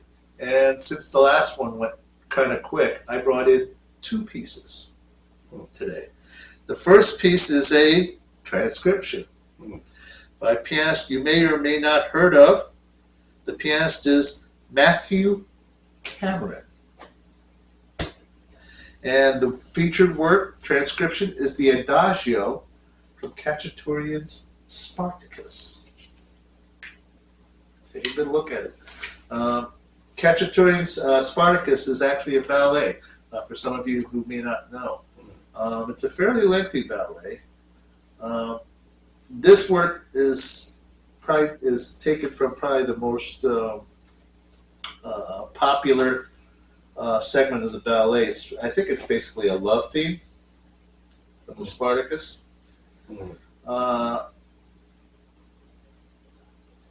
It's an adagio, like it says. It does speed up here in places. It's 30-second notes. I have to admit, this transcription is very, very Lisztian. Very Lisztian, despite it being Khachaturian. The opening kind of reminds me of the Venus movement from Gustav Holst's planets. It sort of opens mysteriously. It opens with a A-flat major chord, and the A-flat sort of becomes a pedal tone at the beginning. And it does this for about a good 1, 2, 3, 4, 5, 6, 7, 8, 9, 10, 11, 12, 13, 14, 15, 16. Oh, heck, folks. It goes on for about 2 pages. That's a lot of music with a pedal tone of A-flat. But A-flat was... It starts out on A-flat, but he modulates here and there to a A major. And that is quite a trick. Otherwise, a lot of it kind of reminds me of, well, very reminiscent of Liszt. That I could see, having played through it, it felt like Un Sospiro during the bigger episodes. It also reminded me of the lyrical sections of Funerai as well. Anywhere else, there's also snippets of the opening to the Ballade number 2. It has snippets of that. Otherwise, it does sound like Khachaturian. It's quintessential Khachaturian. Matthew Cameron, well, when he first came out, which is probably about a good 10, 15 years ago, I remember him. He had his debut album was a bunch of Liszt transcriptions on, let's see, don't even remember the label. There was a bunch of Liszt transcriptions, and some of the work was actually also his transcriptions. Since then, he's done lots of original works. He does, and he's a traditionalist. He writes arabesques, impromptus. There's a nifty work that he does called The Nightingale, which is based on the little bird theme from Liszt's Mephisto Waltz. Really? Yeah, you know, Yeah. and he wrote an entire 5-minute piece just based on that. It goes through some clever modulations, and it flies. Have you played his music? I've played this. You played that? Yeah. Mm-hmm. I've dabbled with it. Okay. I mean, although I like the work, it didn't inspire me to work on it to a point where I could get it performance ready. I looked this guy up. Yeah. You know, I didn't know something. Yeah. I know that with the name Aram, Khachaturian, Yeah. whenever you see a name like a Urian or Ian like Yeah. that, it's almost invariably Armenian. Yeah, absolutely. Armenian is, if you know, if you look at the map of Turkey, the back end of where Turkey is, I think on the, what is that sea? I forget what the sea is back there. Caspian Sea. Caspian Sea? Yeah. The back end of Turkey over there, Yeah. that's all Armenia. Wow. And to the north of it is Azerbaijan. And Azerbaijan and Armenia have traditionally long, more recently, since the collapse of the Soviet Union, some battles going on. And there's a huge Armenian diaspora that came into Canada. Yeah. And I lived in the Turkish part of Cyprus when I was teaching at the university, and there's an unresolved animosity between Armenia and Turkey based upon a situation in 1915. It's like here in the United States, when Andrew Jackson forcibly removed all the Indians from the East Coast, especially the Southeast, and they call it the Trail of Tears, but especially the whole Cherokee Nation, but other Indians, including my wife's tribe, the Creek Indians. They start with another word begins with M, but their own name is. They're actually, the Creek is what the white people call them. But anyway, they're all forcibly moved across the country, basically towards Oklahoma. Right. And a lot of spelled CRIQ. No, ours is interesting. I don't know, but it's usually spelled CREEK, like Creek. And there's also Creek, and damn it, I can't think of it now. I'll look it up. That begins with an M, which is a Western given name, but they also identify that way. Anyway, that was this Trail of Tears thing. Indians were forced to go there. Well, 1915, this is during the whole World War I period, and Turkey was on the good side. Yeah. Turkey actually fought against Germany and Austria and all that. They were fighting with us. Am I right about that? No, I'm wrong. No. Because Turkey and England, that's where the famous Battle of Gallipoli was. First World War, when all those Australian boys were killed. Yeah. No, I was wrong. I'm sorry.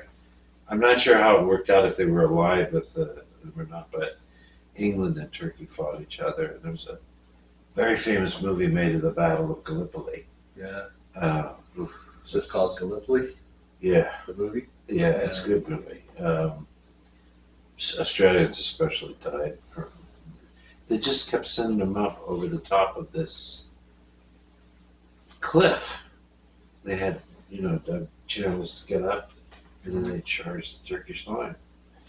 Wow. Guys, we're just right there with machine guns. As they appear, they just spray them like flies, with a bug spray. Jeez. Just mowed them down. And it's an interesting, there's a lot of, I'm on a sidebar here, but between the Australians and the English, because the Australians, most of them were soldiers. Officers that were sending them up were British. So that caused some bad feelings. I'm sure. Probably to this very day.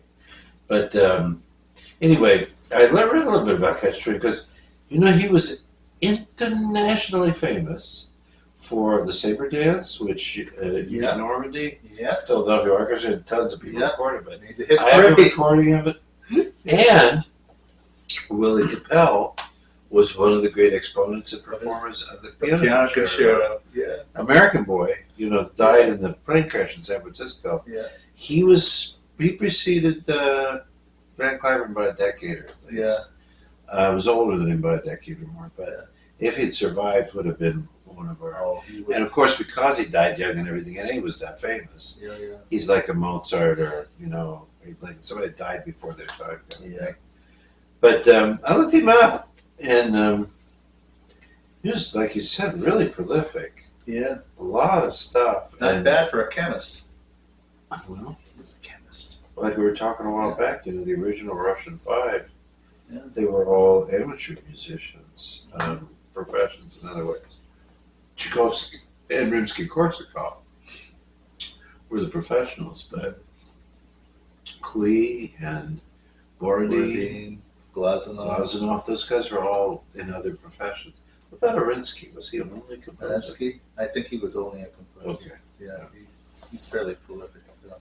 But he studied with Miaskovsky. Khachaturian. Oh, he did? He studied with Miaskovsky. He was an important teacher. A lot of folks back in those days. Yeah.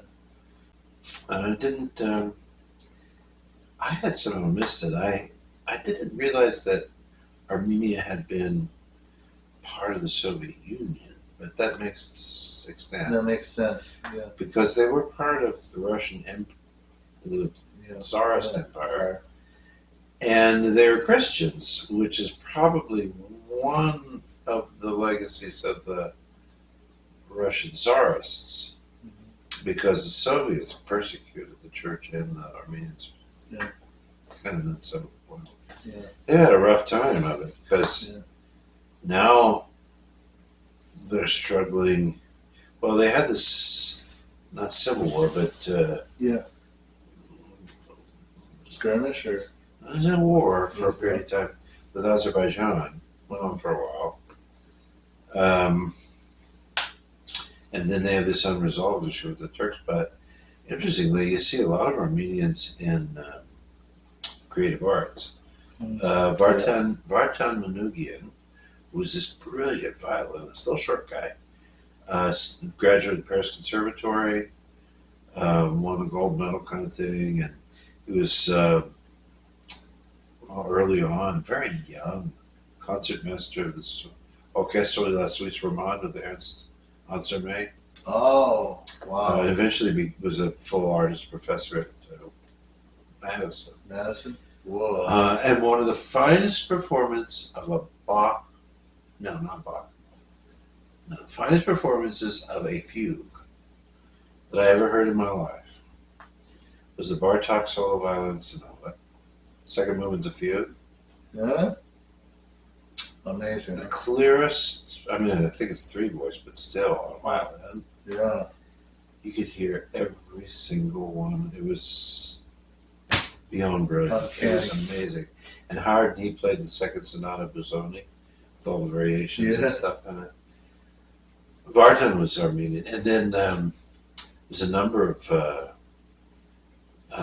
movie directors and people like that have, they found, interestingly, as a lot of people do who sometimes have trouble with nationhood and identity and acceptance in the bigger leagues with the big players. Yeah. The arts is one of the ways they can make a name for themselves. Absolutely. And reach out to people and get their message out in various ways. So he did this through the Soviet Union. And then I didn't realize this, but because I lived over there and I got to know that part of the world better and so forth, big problem with Armenia and Turkey is Turkey denies that there was a massacre, that there were tens or hundreds of thousands of them that were murdered on this forced march.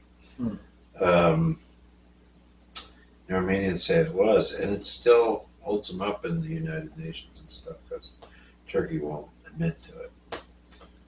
And anyway, but this guy is interesting. I knew his music when I was really young. I know. I haven't played anything. Yeah. But then when I looked at his biography real quick on Wikipedia, Yeah. whee. Yeah. And he became the secretary for that Yep. Soviet music cultural. committee in the 50s, and he held that until his death. Yeah. He was a very influential guy. Yeah, oh yeah, he was.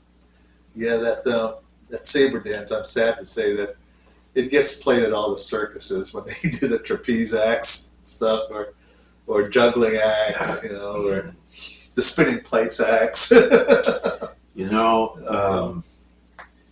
I transcribed a piece from a flute sonata. Yeah. What's his name? I can't think of his name right now. But the Soviet period composer who did a lot of writing for movies. Uh-huh. And the whole everybody needs to have a useful job and have a place in society and be good at things. And I mean, the Soviets were very good at supporting the arts and artists, but as an expression of the spirit of the people, the voice of the people, and all this kind of stuff. And what better and useful place to put composers than in the movie industry? Yeah. So interestingly, to be honest, sometimes. No, actually, I saw some amazing Soviet era films too. Not stupid things, but like I can't think of his name right now. But it starts with an M, Ski or whatever. Yeah. But very famous maker. I'll put his name and face up on the screen when I find it. My second wife was Russian, and I learned a lot that way through her. But sometimes the music is remarkable, and I was so blown away by the melody for this flute sonata. I'll put that information up too, because mine is. And I wrote the transcription. I can't think of the guy's name. I think he was Georgian, the composer. Okay. But it's beautiful. I played it for you before. You did. You did. That was a long time ago. 3 years.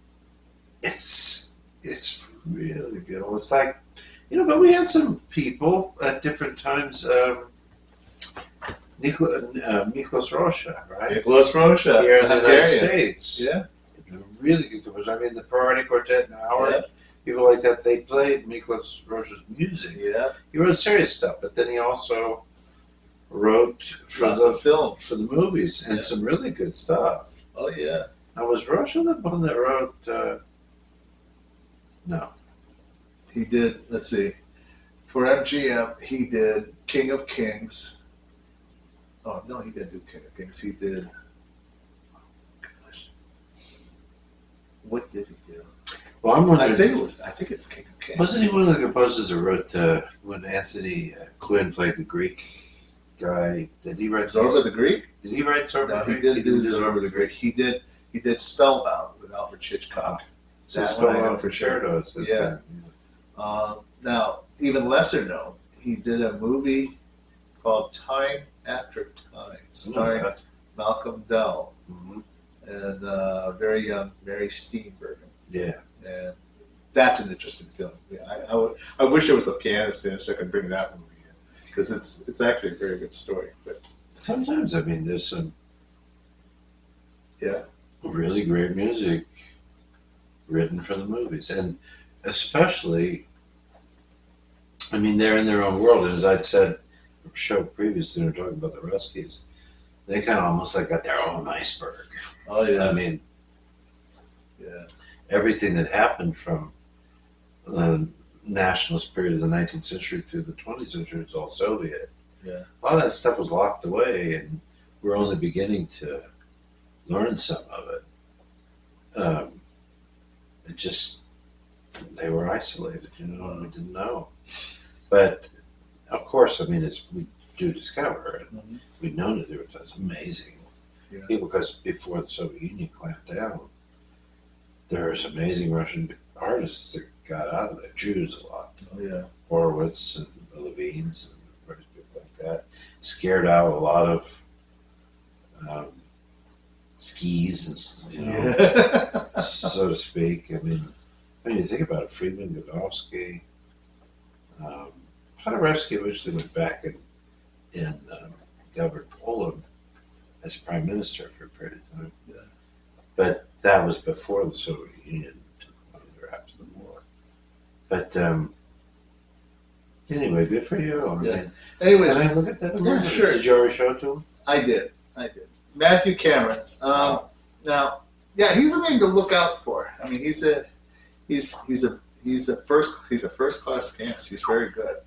And even much more impressive, he has a transcription for piano of the Toy Symphony by Leopold Mozart. And there is a YouTube video of Cyprian Katsaris performing that work. Amazing performance. It's wonderful. Also impressive. We sometimes talk about this work, Flight of the Bumblebee by Chifra. He wrote an arrangement of the Flight of the Bumblebee as well. But that sucker is in double notes on the right hand.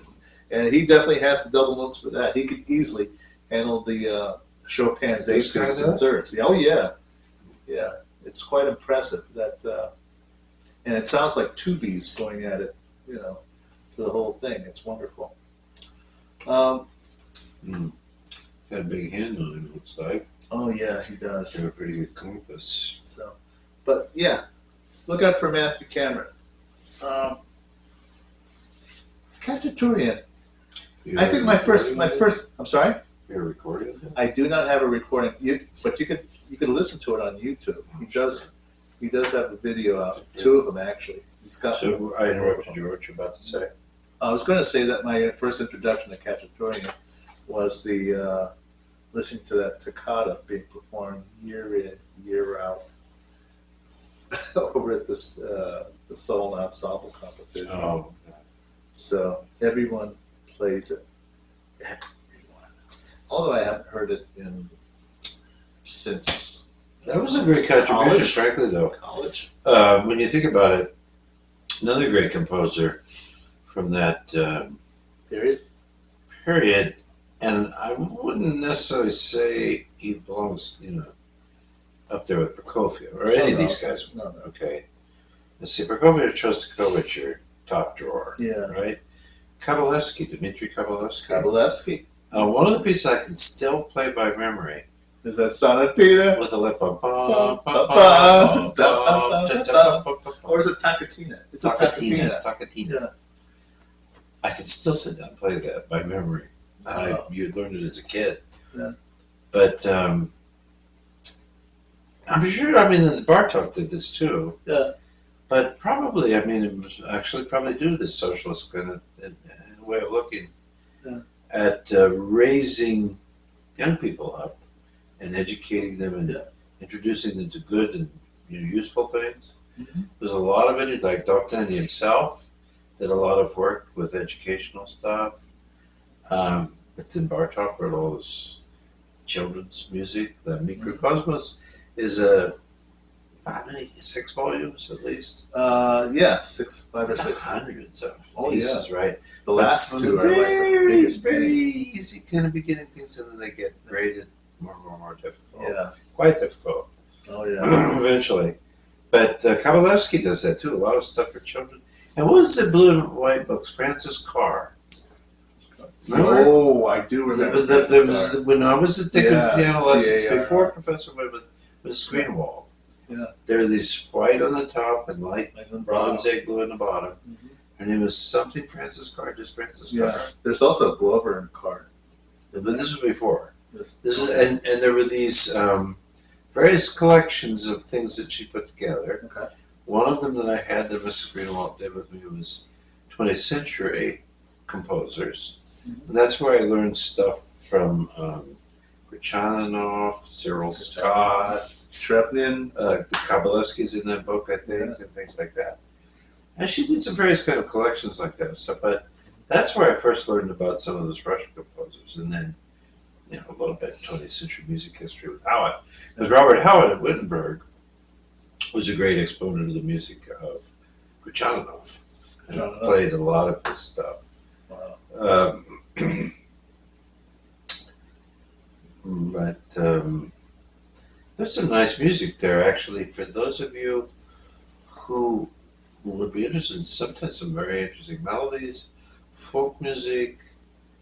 There's a mind behind this stuff, so it's not like pablum crap that's being put out by some music publisher that just wants to create one book after the next in a series of books. You know, you've got your this etude book, this concert repertoire book, this other thing, you know what I mean? Mm-hmm. The technique book, the theory book, all this bullshit. Yeah. And all you need is your scales, maybe the Russian version of them, some Charity, some Hanon. That should keep you busy for a while. Oh yeah, it should. You know, and get you moving. Yeah. You know, and then you just learn repertoire. But I understand using kids stuff. But anyway, there's some intermediate level kinds of things written by people like Kavalevsky. Yeah. It's very satisfying. Oh yeah, it's very pianistic for teaching and for your own self. Yeah. But he wrote what sonatinas, right? He wrote two or three of them. Yeah, I think there's three. Have you ever three movement things, right? Have you ever tried some of the sonatas? Yes, actually. What a pain! Yeah. No, the guy. I mean, he was a serious composer. Oh yeah, he was a very serious composer. But he seems for whatever reason, have been vested in what we want to call music education, kind of training and preparation. Yeah. Over there, their version of it. Well, apparently Russia did think highly of him. His rondo, his big rondo, was the commissioned work for the Tchaikovsky competition that everyone was supposed to play, including Van Cliburn. Really? Yeah, you should check out that video. Recording? Yeah, there is. There's a video recording of it. You could watch him play the thing. Van Cliburn. Van Cliburn, and it's right there, live at the Tchaikovsky competition he was competing in, and that's not an easy work. He's got these. I have a copy of the score at home. It's in 3/8. The sucker flies, and it's got. There's portions of it where the hands actually overlap this way. What a big pain in the butt that is. When you're flying at that tempo, and you got one hand runs into the other, they overlap like that. That's on purpose. What a pain in the butt. That is hard. Reminds me of the worst moment. You can't take it too fast, otherwise the notes come up. Last page of the Opus 102, number 2 D major. Yep. Sonata Beethoven for piano and cello. Yep. There's this scale in thirds. Yep. Coming up in the left hand, and then there's something else coming down in the right hand, and there's a point right there in the middle of the piano. You have to make a decision what to leave out. Yeah. Because you can't play it at the same time. You got fingers that want to use the same notes between C, C sharp, D, D sharp, and E right there. It's like, what is he doing? He's writing pure music. Music, right? Exactly. Yeah. But okay. Okay, so we're going to go to part 2 of All Pieces Considered. Okay. And this may or may not be a work you're familiar with. You're probably familiar with the composer. I brought a work by John Harbison. Ooh, I know John Harbison. You know this work. When I was up in check it out, Madison in the 80s, he won a MacArthur Genius Grant. Oh yeah? Yeah, was it $1 million or 100,000? I don't know. It's a big amount. What is it called? The grant? MacArthur Foundation. Foundation. The MacArthur Foundation Genius Grant. Wow. And they give them to these people doing creative work. I know that they're still doing it because I remember hearing in the news last year somebody won MacArthur Awards. But he was one, and he was living around Madison at the time. Wow. He came to the school, did some work with the students and public things and stuff. How old was he when you saw him? He wasn't that old. I mean, he was older than me. Okay. Probably in his 40s. Maybe. His 40s, maybe? Okay. He's probably at least 20 years old. He might either be dead or he's up there by now. Well, anyways, these are called the Gatsby Etudes. Take a good look at it. It's a nice cover. So it's got jazz elements in it? Oh, you betcha. But it's the way he treats it, though. That's the most interesting part of this thing. This is published by Associated Music Publishers, Inc., distributed by Hal Leonard. Leonard. Yeah. Original piano solo here. It is in 3 movements. 3 movements. The first movement is called Parlors. Second movement is called Parties. Is this Gatsby Etudes? Gatsby Etudes. Etudes, okay, yeah. Etudes. And it's probably referring to the Great Gatsby, Exactly. right? Let me start again. First F. movement. Scott Fitzgerald. Yes. First movement, Parlors. Second movement, Parties. The third movement is called The Green Light. So I'm just curious, without knowing it, looking at this music at all, Yeah. how does it compare to the Barber? Vanessa?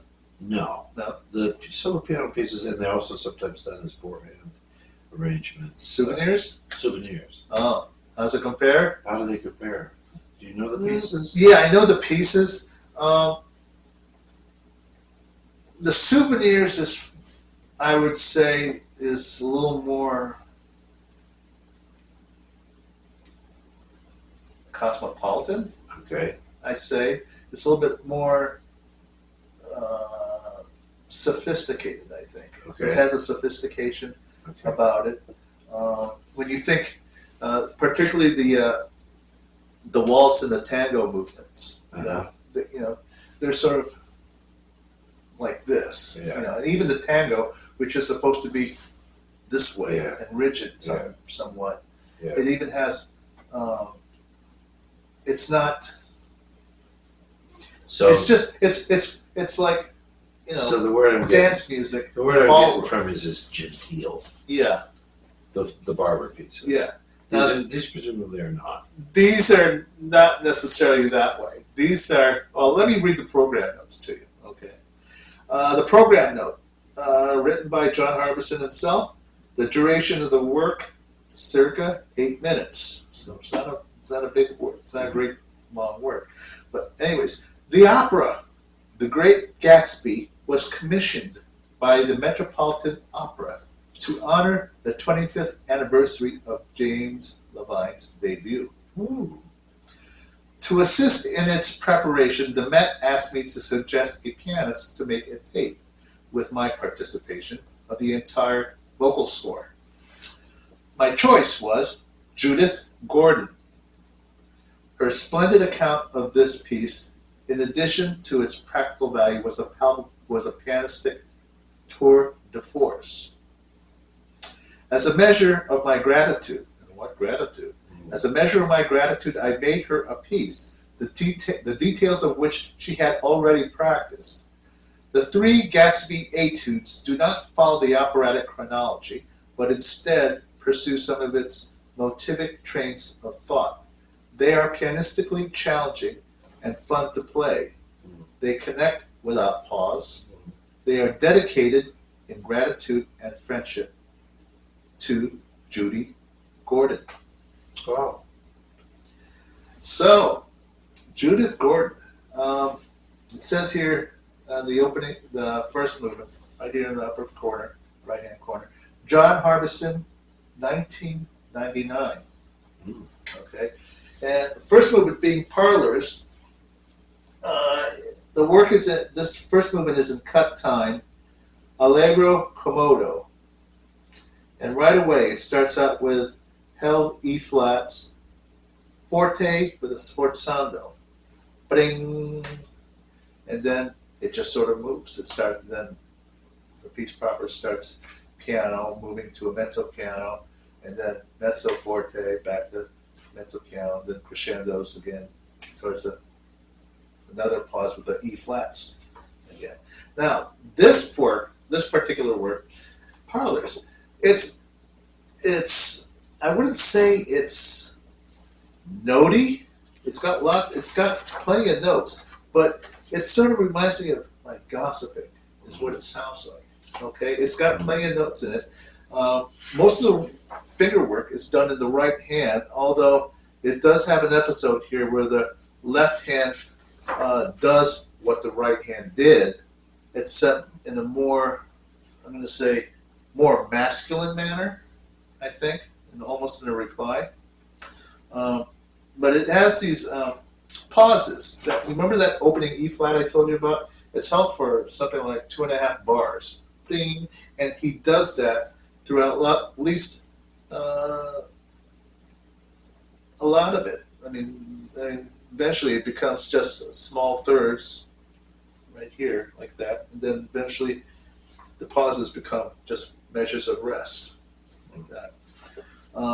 Like I said, it reminds me of chatting and gossiping. The actual style sort of has this Dixieland jazz type quality to it. It's the phrases are not very long. It's it measures. Let's see, about one measure phrases, but it overlaps. The phrases start sometimes in the second beat, sometimes in the third beat, and then ends on either the first or second beat of the next measure. Want to look at it? Yeah. Okay. Now, the second movement itself has blues tendencies, but not the way you think it is. The second movement is called Parties, and it has, like I said, it has blues tendencies, blues harmonies, has some sevenths in it, and tell you the truth, it reminds me of the Charleston, is what it does. Are you familiar with the blues pianist, what's his name? Dr. John. Mm-hmm. Dr. John. His original name is something Rabenak, or something like that. The right hand on the second movement kind of reminds me of his playing, but the left hand has sort of this stride, episodes of stride piano style, and then it has walking bass. It's got some octaves here and there on the left hand, but otherwise, no, it reminds me of the Charleston. Now, the third movement is lento. It is the green light, titled The Green Light. And this is the part where it gets really serious. There's no dancing in this. Instead, it's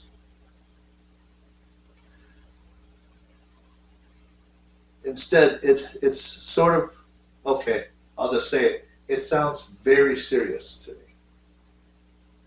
It has some qualities of almost like a Samuel Barber or even a Menotti. Mm-hmm. Yeah, the second one looks very ragtimey. Yeah, Yeah, it's what like. Personally, it reminds me of the Charleston. It's got that. It's got some blues harmonies and things running in it. Once again, it's very right-handed oriented. The left hand does some jumping. Left hand does some jumping around in the second movement. But otherwise, yeah. Folks, if you're looking for a more modern approach to transcriptions, this one pretty much fits the bill, I think. This one. It utilizes popular dances, popular styles. You know, you're talking like maybe Roaring Twenties type dances, where the shimmies and things like that. It puts it in a much more modern light. Like I said, its work was written in 1999. I've never seen The Great Gatsby, his Great Gatsby opera. Have you, or heard of it? No, honestly, I don't think I've even heard of it. But I think it would make a good opera. I'm still waiting for. These could be really good pieces. Oh, they're excellent pieces. I mean, I set This right. is well-crafted stuff. Oh yeah, it's very well crafted stuff. I sight read through the whole work, and to tell you the truth, there's not one boring minute in it. Mm. There's nothing boring about it. It's well written. It just has. I mean, even when you think of, well, all right. I'm slightly prejudicing here. I know the story. Okay, I watched the one with Mia Farrow and Robert Redford. Oh, The Great Gatsby. oh, yeah. All right, that one. Yeah. I mean, you can't. For me, I prefer that one over the Leonardo DiCaprio. Okay, they went and did another one Well, the one later with on. But the Robert Redford's a classic. Oh, Robert Redford is wonderful. He's wonderful. But anyways, let me tell you,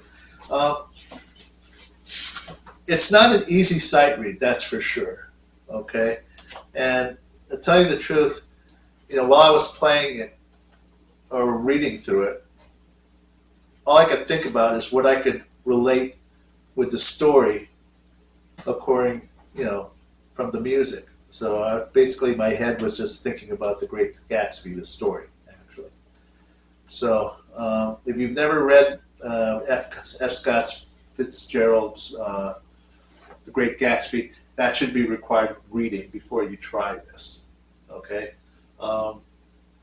Don't watch. I mean, you can. I guess you could watch the movie if you want, but words, you don't. The words in a movie are not the same as the words in the actual novel or the book. There's in the movies, some certain meanings get lost from the translation, if you know what I mean, going from book to screen. Otherwise, then you might lose sense of what this piece is saying.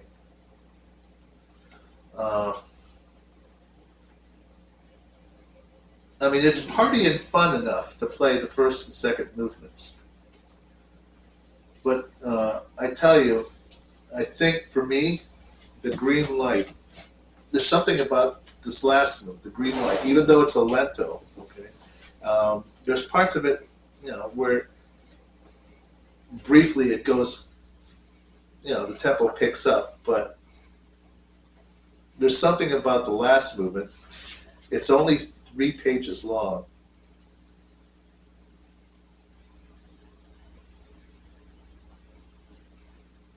There's something about the whole idea that I simply can't get my mind off of. It's just this, because the green light, what is the green light? The green light from the story was the mystery. Here you're looking from across the lake, or across the pond or something, at the light, and all the secrets and all the questions will be answered if you go there. Mm-hmm. And this one kind of, musically speaking, it almost asks those questions if you listen, if you play through it. How you feel about those questions.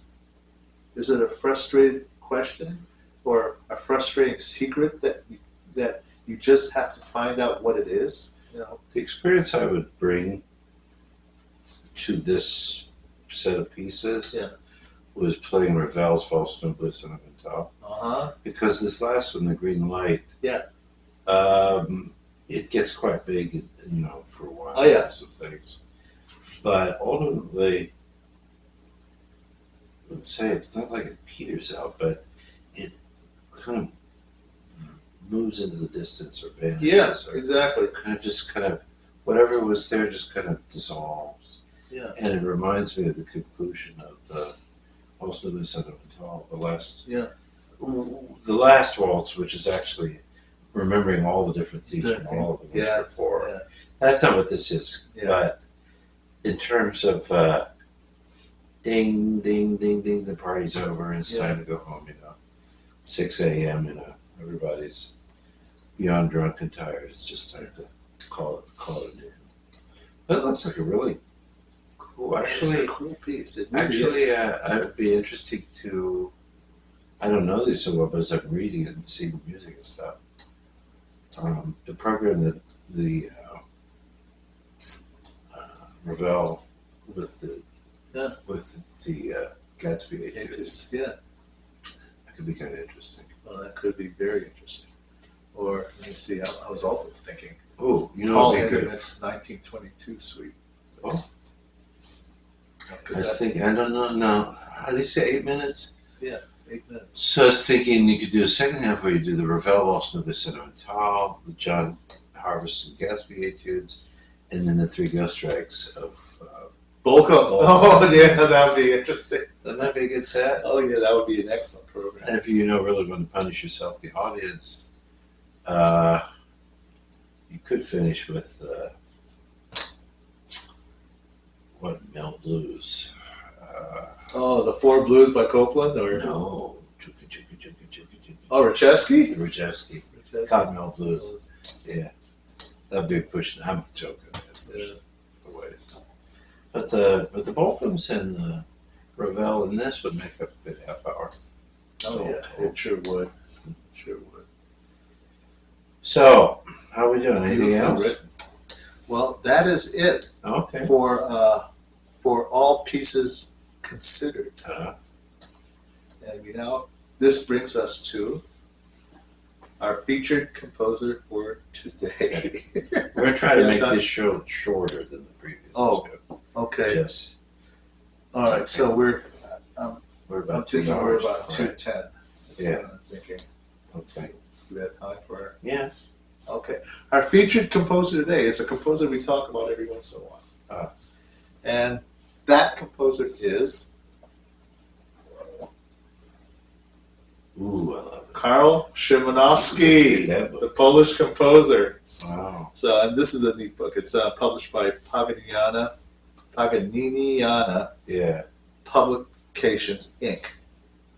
They're located in New Jersey, Neptune City. So here he is. You can take a good look at it. And I brought some of his scores with me. So, Karl Szymanowski. Pianists, how much longer can we afford to keep ignoring this composer, Karl Szymanowski? I love this kind of book like this. Isn't that wonderful? It's got lots of pictures. It's got stories. Yeah. And it's got excerpts. Yeah. Wonderful. You should show me. Yes, I will show you. That's especially interesting. Well, I got some Hold this scores for here. me. Grab this. Great.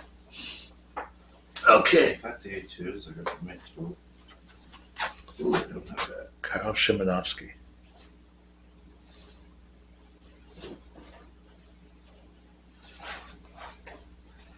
Polish composer. Wow, you really collected stuff. Oh yeah, I did. Ooh. Karl Szymanowski, born October 3rd, 1882, died in March 29th, 1937. 55. He died before the war started. Yeah, 1937. And oddly enough, tuberculosis. Mm. He's a very heavy smoker. Yeah. But Now, there's a story I heard about a conversation that took place between Rachmaninoff and Arthur Rubinstein. I don't know if I told the viewers this or not, but in his book of memoirs, I think it was My Many Years, second one, My Many Years. yeah. He just had performed the second concerto, and I guess Rachmaninoff was in the audience and had invited him, over, for, to talk, maybe have some tea or something. And so he goes over, and they start talking, and Rachmaninoff was not fond of the music of his contemporaries. Mm. Okay, he was not fond. So Rubinstein's trying to find somebody in the contemporary world whose music Rachmaninoff, would respect. So he mentioned Debussy, he mentioned Ravel, and he didn't like either one of those. I'm sorry? I see that. Okay, sure. Go ahead. So anyways, so at one point he finally just says, how about Karl Szymanowski? And Rachmaninoff's reaction was, oh, his eyebrows kind of went up. And so Arthur says, so, you like the music of Karl Szymanowski? Rachmaninoff says, no, his music is shit. It's the man I like. Wow. So, but anyways, so he started off in 1889.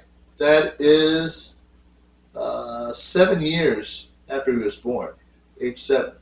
He starts piano lessons with his father. Apparently, Szymanowski is from a family of musicians.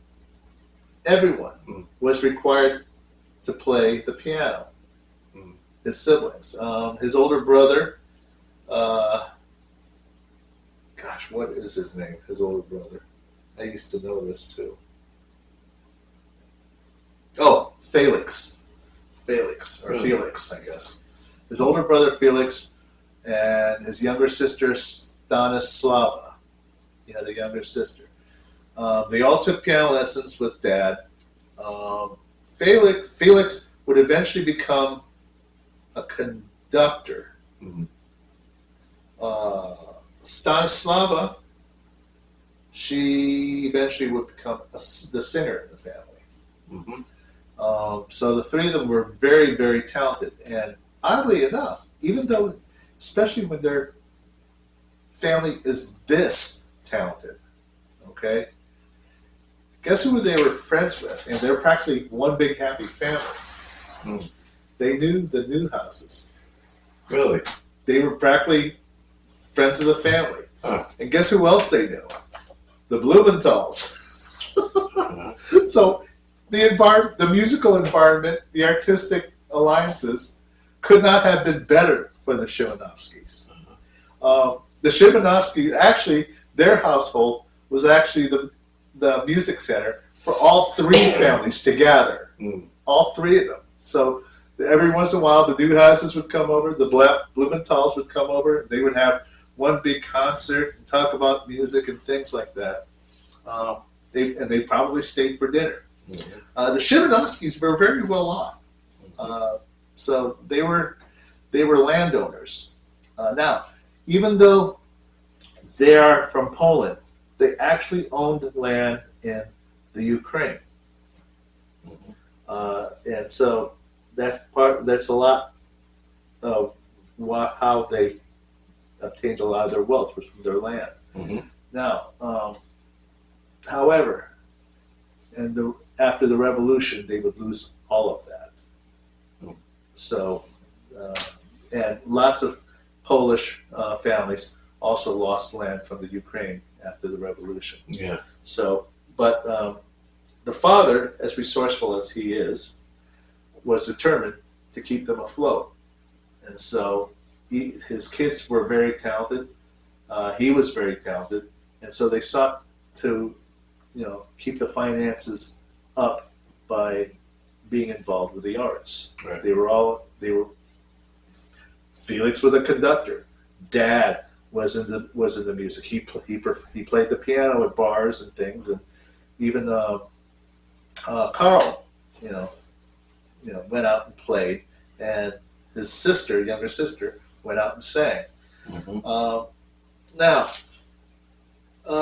somewhere along the way, little Karl, and Karl will admit to this, he was no child prodigy. Okay, he admits he was no child prodigy.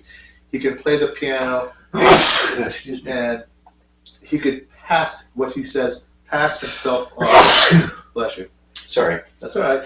It must be all the dust I brought from the stuff. My apologies. Karl says that he could pass himself off as a virtuoso had he really, really wanted to. He knew all the tricks and things. But otherwise, his real heart was in the composition. Now, after taking lessons with his dad, he eventually had to move on. And anyways, enter the Neuhauses. The grandparents or parents, Gustav and Martha Neuhaus, had opened up a music school in a place called Elisabethgrad. That's the best I can pronounce it. I don't know how else to pronounce it. Yeah. But that's where he continued his studies on the piano and music theory. He spent his time there for a number of years. 1900, he is age 18. He finally finishes up grammar school. And at this point, he has already composed 9 preludes, Opus 1, and is starting to compose the 6 songs, which would be his Opus 2. The songs were composed after the poems by one Tetmeyer. Don't know who he is. Now, his composing didn't come easy for him at the beginning. His models were Beethoven, Mozart, Chopin, Scriabin, and Richard Strauss. He would spend so much time, and he'd talk about how he had be sitting on the desk when he wanted to compose, and he would have his staff paper in front of him, and he would be looking at the music through the music of Chopin, Scriabin, and Strauss. And he'd sit there and just look at structures forever, what seems forever. Now, and that was the music that inspired him to write. So for some people, that could be almost misconstrued as copying, but not. No, but he's not. How he explained it was he was more interested in the manner how the piano was used with these composers and how music is written. And so that's what he used as his inspiration. Now, this is some of his earlier work. You're talking, maybe about, I'm going to guess, up to about Opus 9, because there's the Opus 4 etudes and the other works. So anyways, 1901 to 1905, he finally makes his way to Warsaw to continue studying. He is studying with Zawierski harmony, counterpoint and composition with Professor Noskowski, N-O-S, Kowski. And it was at this point that he befriends Paul Khachaturian, violinist, yeah. And Anton Rubinstein. Anton. Oh, Arthur Rubinstein. Excuse me, Arthur Rubinstein, not Anton. Yeah. So much talk about Anton. Yeah. But Arthur Rubinstein and G. Gertschy Fiedlerberg. How do you pronounce that first name? George. George? It's basically kind of George Fiedlerberg. Okay, George. Yeah. Okay, we just call him Actually, George. I think in Rubinstein's book, Oh, yeah. he uses the Germanization of it. Yeah. Georg. Okay, Fiedlerberg. wonderful. So it is here that he... here they are. Look at page 25. Page 25? Page 25. Okay. Look here. All right. You can show them on the camera. All right. So it's Fiedlerberg, Szymanowski, and Rubinstein. Oh, there they are. Yeah. Oh, that's the same picture in his Yeah. memoirs. Take a look. It's the bottom picture right here. Anton or Arthur Rubinstein, Karl Szymanowski, and Fiedlerberg. Okay. Yeah. I think that's him up here too. So, yeah, it's a wonderful book. Mm-hmm. So, anyways, now he has other influences as well. Okay, 1905. Through his contacts, he's introduced to the Prince Lubomirski, and some of his friends. Mm-hmm. And I guess this prince was quite the patron of the arts as well, Mm-hmm. particularly music, that they eventually wind up opening a publishing company for Polish composers, strictly Polish composers, in Berlin. Mm-hmm. And And so that's where they all go. Mm-hmm. Now, eventually, now a word about Arthur Rubinstein. Arthur Rubinstein knows all of his work. Mm-hmm. Even, towards the end of the end of his life, he still remembers every note of Szymanowski's entire work for piano. Mm-hmm. There was a interview that he gave to David Duvall. Remember David Duvall? Mm-hmm. So he spent hours with this David Duvall, and one of the topics was Karl Szymanowski. And so he just went and gave all these accolades about how brilliant the music is and what it does here, and he went straight to the piano and played a whole half hour of Karl Szymanowski at the piano. Mm-hmm. And as David Duvall says, he played so much Szymanowski that it made his head spin. Mm-hmm. So, wonderful work. Now, somewhere along the way, let's see, I think it was in 1913. 1913, he finally decides to introduce himself to the music of Stravinsky. I believe this was in Berlin as well. He was in Berlin as well with Diaghilev to produce a performance of Petrushka. While he was out there, he was also introduced to the music of Max Reger, which would become the biggest influence musically, Max Reger. Mm-hmm. The thick structures, the thick contrapuntal movement of even just the harmonies,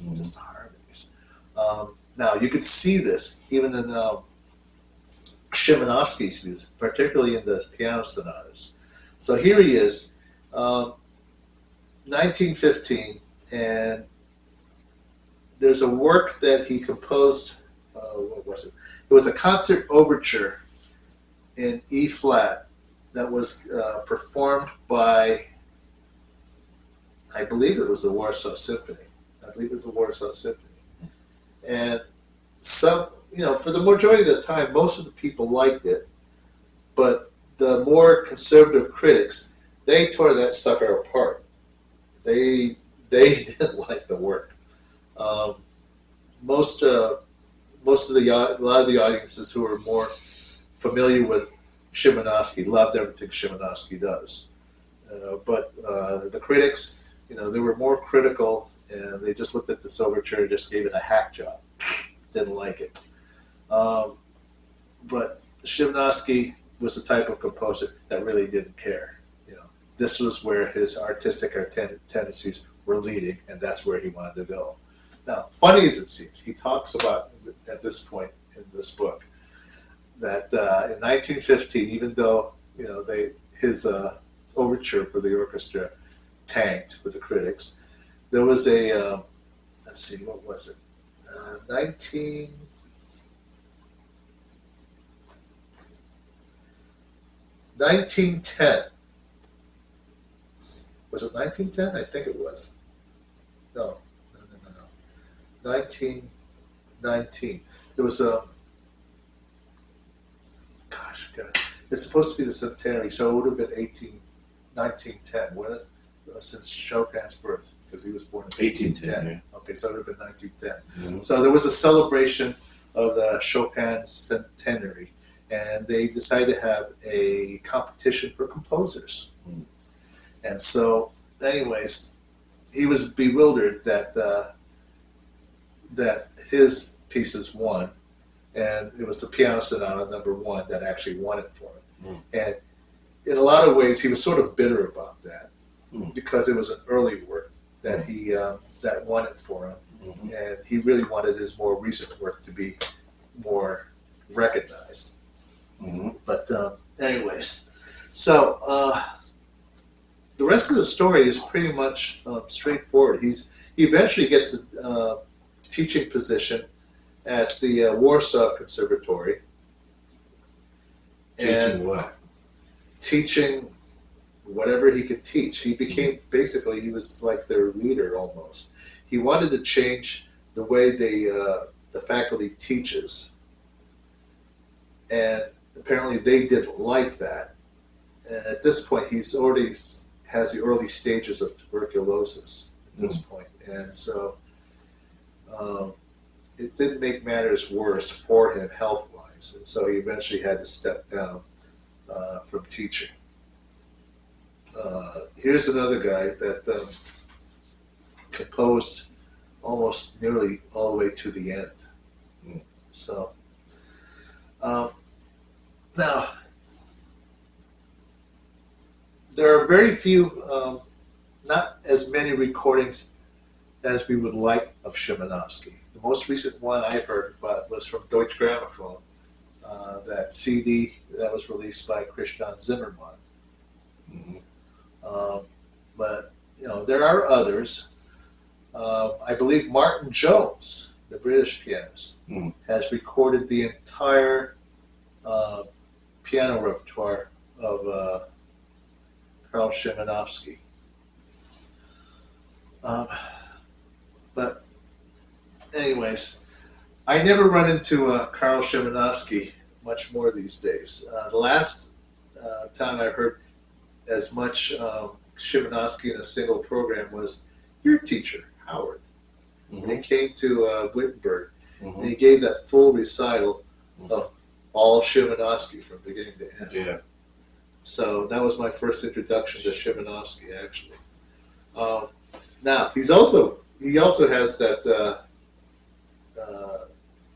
the second or third etude of his that's in B flat minor, the slow one that Van Cliburn and others like to play. Van Cliburn likes to use it as an encore, as did other pianists, Paderewski included. I didn't know Paderewski was into Szymanowski, but he used to play it as an encore. And there's a witty story in the book where there was a reception. Yes, it's number 3, B flat minor, where he's talking to Szymanowski's sister, Stanislava, and he's Paderewski's talking to her and telling her about how much he likes this etude, and so Karl comes over and he's listening on the conversation, and already he's sick of people talking about this etude. And so, anyways, his response to Paderewski at this point is, how unfortunate to have written my Beethoven's Ninth at such a young age. That would be unfortunate. Yeah, so he says. But anyways, so much for Szymanowski. Now, I'll apologize to my viewers right now. It's been a very busy week, and I've had very little time to prepare my my segment here on Szymanowski. I did the best I could. I thought you did a good job. But Szymanowski, he's quite a character. I remember reading another story at one point where his family was going through some financial hardships, and he had to take on a job playing at a restaurant. And so I don't know how many nights that he had to play at that restaurant, but there's stories about him, getting ready, putting on his nice suit and tie, getting his, just getting all dolled up to go leave for this restaurant. And everybody would be in the family room. And as he walked out, he turns around and says, well, have a nice evening, family. I'm going out whoring. So I don't remember I've heard that story, but I remember hearing that. I remember reading that story someplace. But anyways, so we are past to the 30 You could minutes. call it. But I would just say a couple of things. Okay. Szymanowski is one of my favorite composers. Oh, wonderful composer. He's, to me, the two people who I feel are kind of wizards of magic and color and smoke and mirrors and magic. Francis Poulenc and Karl Szymanowski. From similar periods, one from France and one from deep in Ukraine. Actually, is I can't remember which, because the parts of Western Ukraine belong to Poland, and I'm not sure if he's actually Ukrainian as opposed to Polish, but he's recognized as Polish because at the time that part of the Ukraine was part of Poland. Yeah. But some of my favorite pieces, I love a lot of piano music. Highly recommend Zimmerman's CD. He took his piano and he went to this special hall that he loved so much in Japan, acoustics, and it's a miraculous performance. I always loved the old monaural recording of the Symphony Concertante. Which is actually his Symphony Number 4. Yeah. Is what he says. It's kind of like a piano concerto in a way. It's not, but the piano figure's dominant. It's a major, And Rubinstein plays it with the Symphony of the Air and Alfred Wallenstein.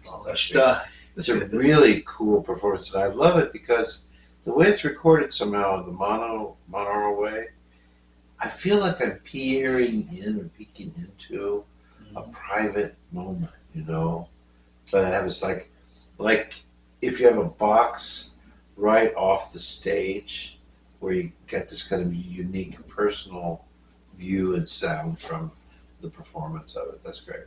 Another one is the Third Symphony. And I have this wonderful recording LP, Antal Dorati of the Detroit Symphony. Really? Third Symphony and the Songs of a Drunken Muezzin. Oh, God, yeah. He got into Islamic culture, things like that. Yeah, he talks about that. Ancient Asian cultures as well. I think maybe, I was trying to think, why did Rachmaninoff say such a shitty composer? I think it's because I don't think he is a shitty composer, but I think Rachmaninoff, in his own way, was trained by really great, perhaps dramatically influenced, but some of the great, what was his composition professor or theory? Who did he study with? Oh, he studied with Taneyev. Taneyev, yeah. Taneyev, okay. Yeah. So he has a kind of a legacy, a tradition, the way he comes out of it, and Rachmaninoff, from the very beginning, is kind of Rachmaninoff. Oh, yeah. There's a reasonably established kind of voice and the way that he presents his music. His music is more rooted with Tchaikovsky, though. Ooh. Rachmaninoff. Yeah, okay. Yeah, he's more... Well, and Szymanowski is more of a patchwork quilt kind of guy from early on. Yeah. He said, if you look at some of his earliest piano music, it's a little bit more tonally out there than Chopin. Oh, yeah, of course. But it's like Chopin. Oh, it's very much like Chopin. Feels like Chopin. Yeah. And then I was just looking at some stuff in here. This is an interesting book. Doesn't look like it's you available. like that? Doesn't look like you can get it. The Szymanowski collection. I was like looking at Scriabin. Some of the earlier things, the earlier Scriabin etudes. Preludes. And the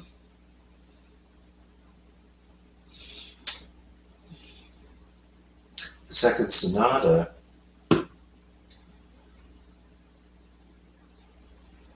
it's just my first looking at it, but it looks to me like Chopin was very much an influence, the original da-dum, ba-da-dum, ba-dum, ba-da-dum, ba-dum, ba-da-dum, ba-dum, ba-da-dum. Because his is this theme, and it's the left hand. But then when you look at the second one, it's only a 2-movement work. The second movement is massively expansive. Reminds me, looks kind of like the fourth sonata of Scriabin. Some in there. I can imagine that Rachmaninoff would not like it, if only because he's borrowing and learning and changing and adapting and constantly discovering in his music, that's what it seems to me.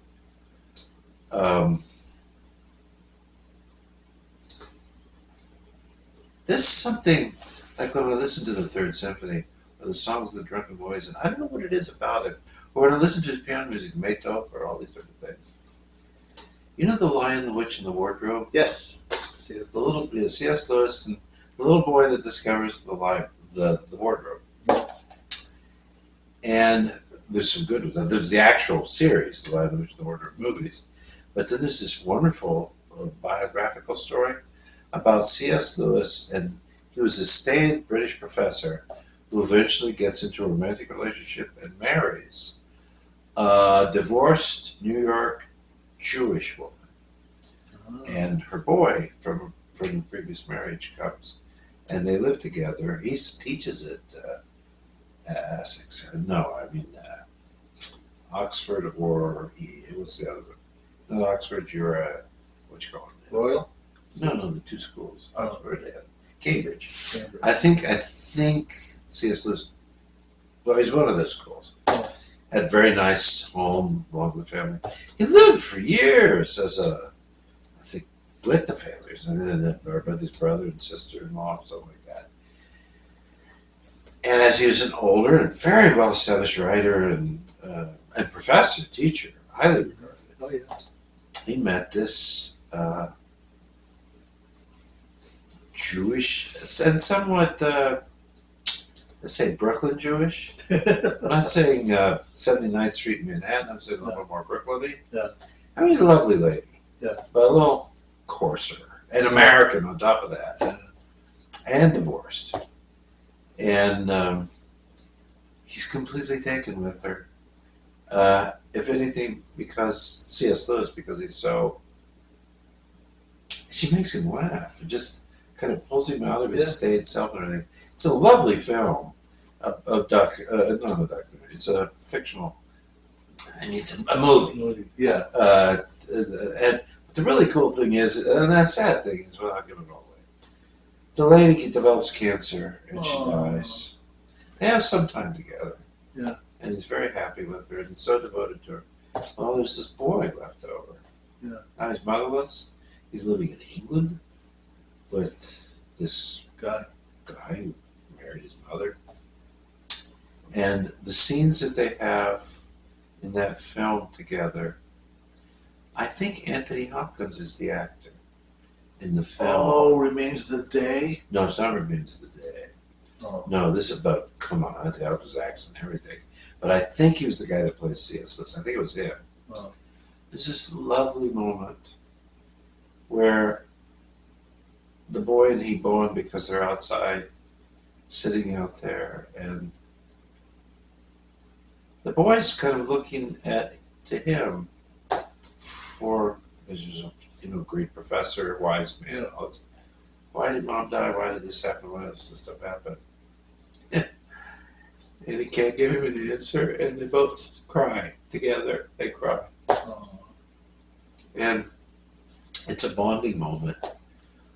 I just remember the film, it was just so touching. But there was that aspect of that film, this imagining what that boy was like growing, and because there is a cupboard upstairs in the house, which was the inspiration for The Lion, the Witch, and the Wardrobe. Yeah. And the boy he knows the books, he's read them himself. And he goes up and he realizes, this is it. And of course, it's not a magic cover like it is in the book. But in his own mind and his own enthusiasm, he feels it is. There's something about listening for me, to listen to Szymanowski's music, which is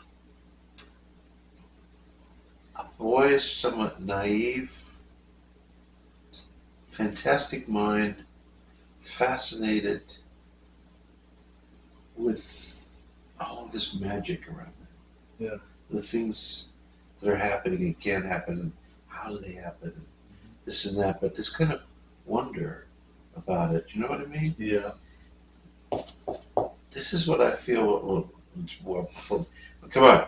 If you're going to play Szymanowski, you better be pretty damn good. Oh, yeah. It's not easy stuff. No, it's not. But Antal Dorati and Detroit Symphony and those performances, it's one of my favorite things. Once in a while I get out the third symphony. I think the second's on the other side. Yeah. And there's the songs of the Drunken Noise and then there's some other things he did. There's the soprano that I had, but it's, yeah, I said enough. It's just this wonder and this fascination for the magic. He spins it. I mean, he's the wizard, but you yourself feel a little bit like Mickey. Yeah. Dazzled by the wizard's magic tricks. Maybe not stupid enough to try it yourself, but just taken in, like Paul Dukas and the Sorcerer's Apprentice. He's the sorcerer, and you become the apprentice. The apprentice, exactly. Watching him work this magic, and just like, this is incredible. Yeah. That's what I love about Szymanowski. And I have a similar kind of feeling emotionally and magically when I hear a lot of Poulenc's music. Except his is funnier. It has humor. Or this guy is a magician. Yeah. I love that about the man. Some good stories about Rubens and stuff in there. But anyway, that's enough. And I don't want to have to be editing forever, so. Okay. All right, folks. This is all pretty good, Elmer. Oh, well, good. You guys like it? Everything you enjoyed yourselves. Oh, I didn't introduce you. Everybody knows Grogu, but this is Igor. This is Dimitri's nephew. He's a miniature Siberian bear, and he came over to visit. So I don't know how big you're that much, but anyway, they just wanted to sit in and see what's going on. And they're both big fans of Elmer. You know, so. Oh, they like PSI. Yeah. We do PSI. Yeah. Oh, anyways, folks. Doesn't everybody like PSI? Oh, I think they do. I still get comments that let's see, from one of the guys from the Quai store. Yeah. Yeah. Steve. He's watched every episode. No way. Yeah, he's watched every episode. He even watched number 22 or number 23. He's watched them all the way to the end. He's watched them. Yeah. Wow. All the way to the end. So he's cool. So he's been an avid fan. Oh, hello. Whatever your name is. Yeah. What if it's the Steve guy that wrote me one time?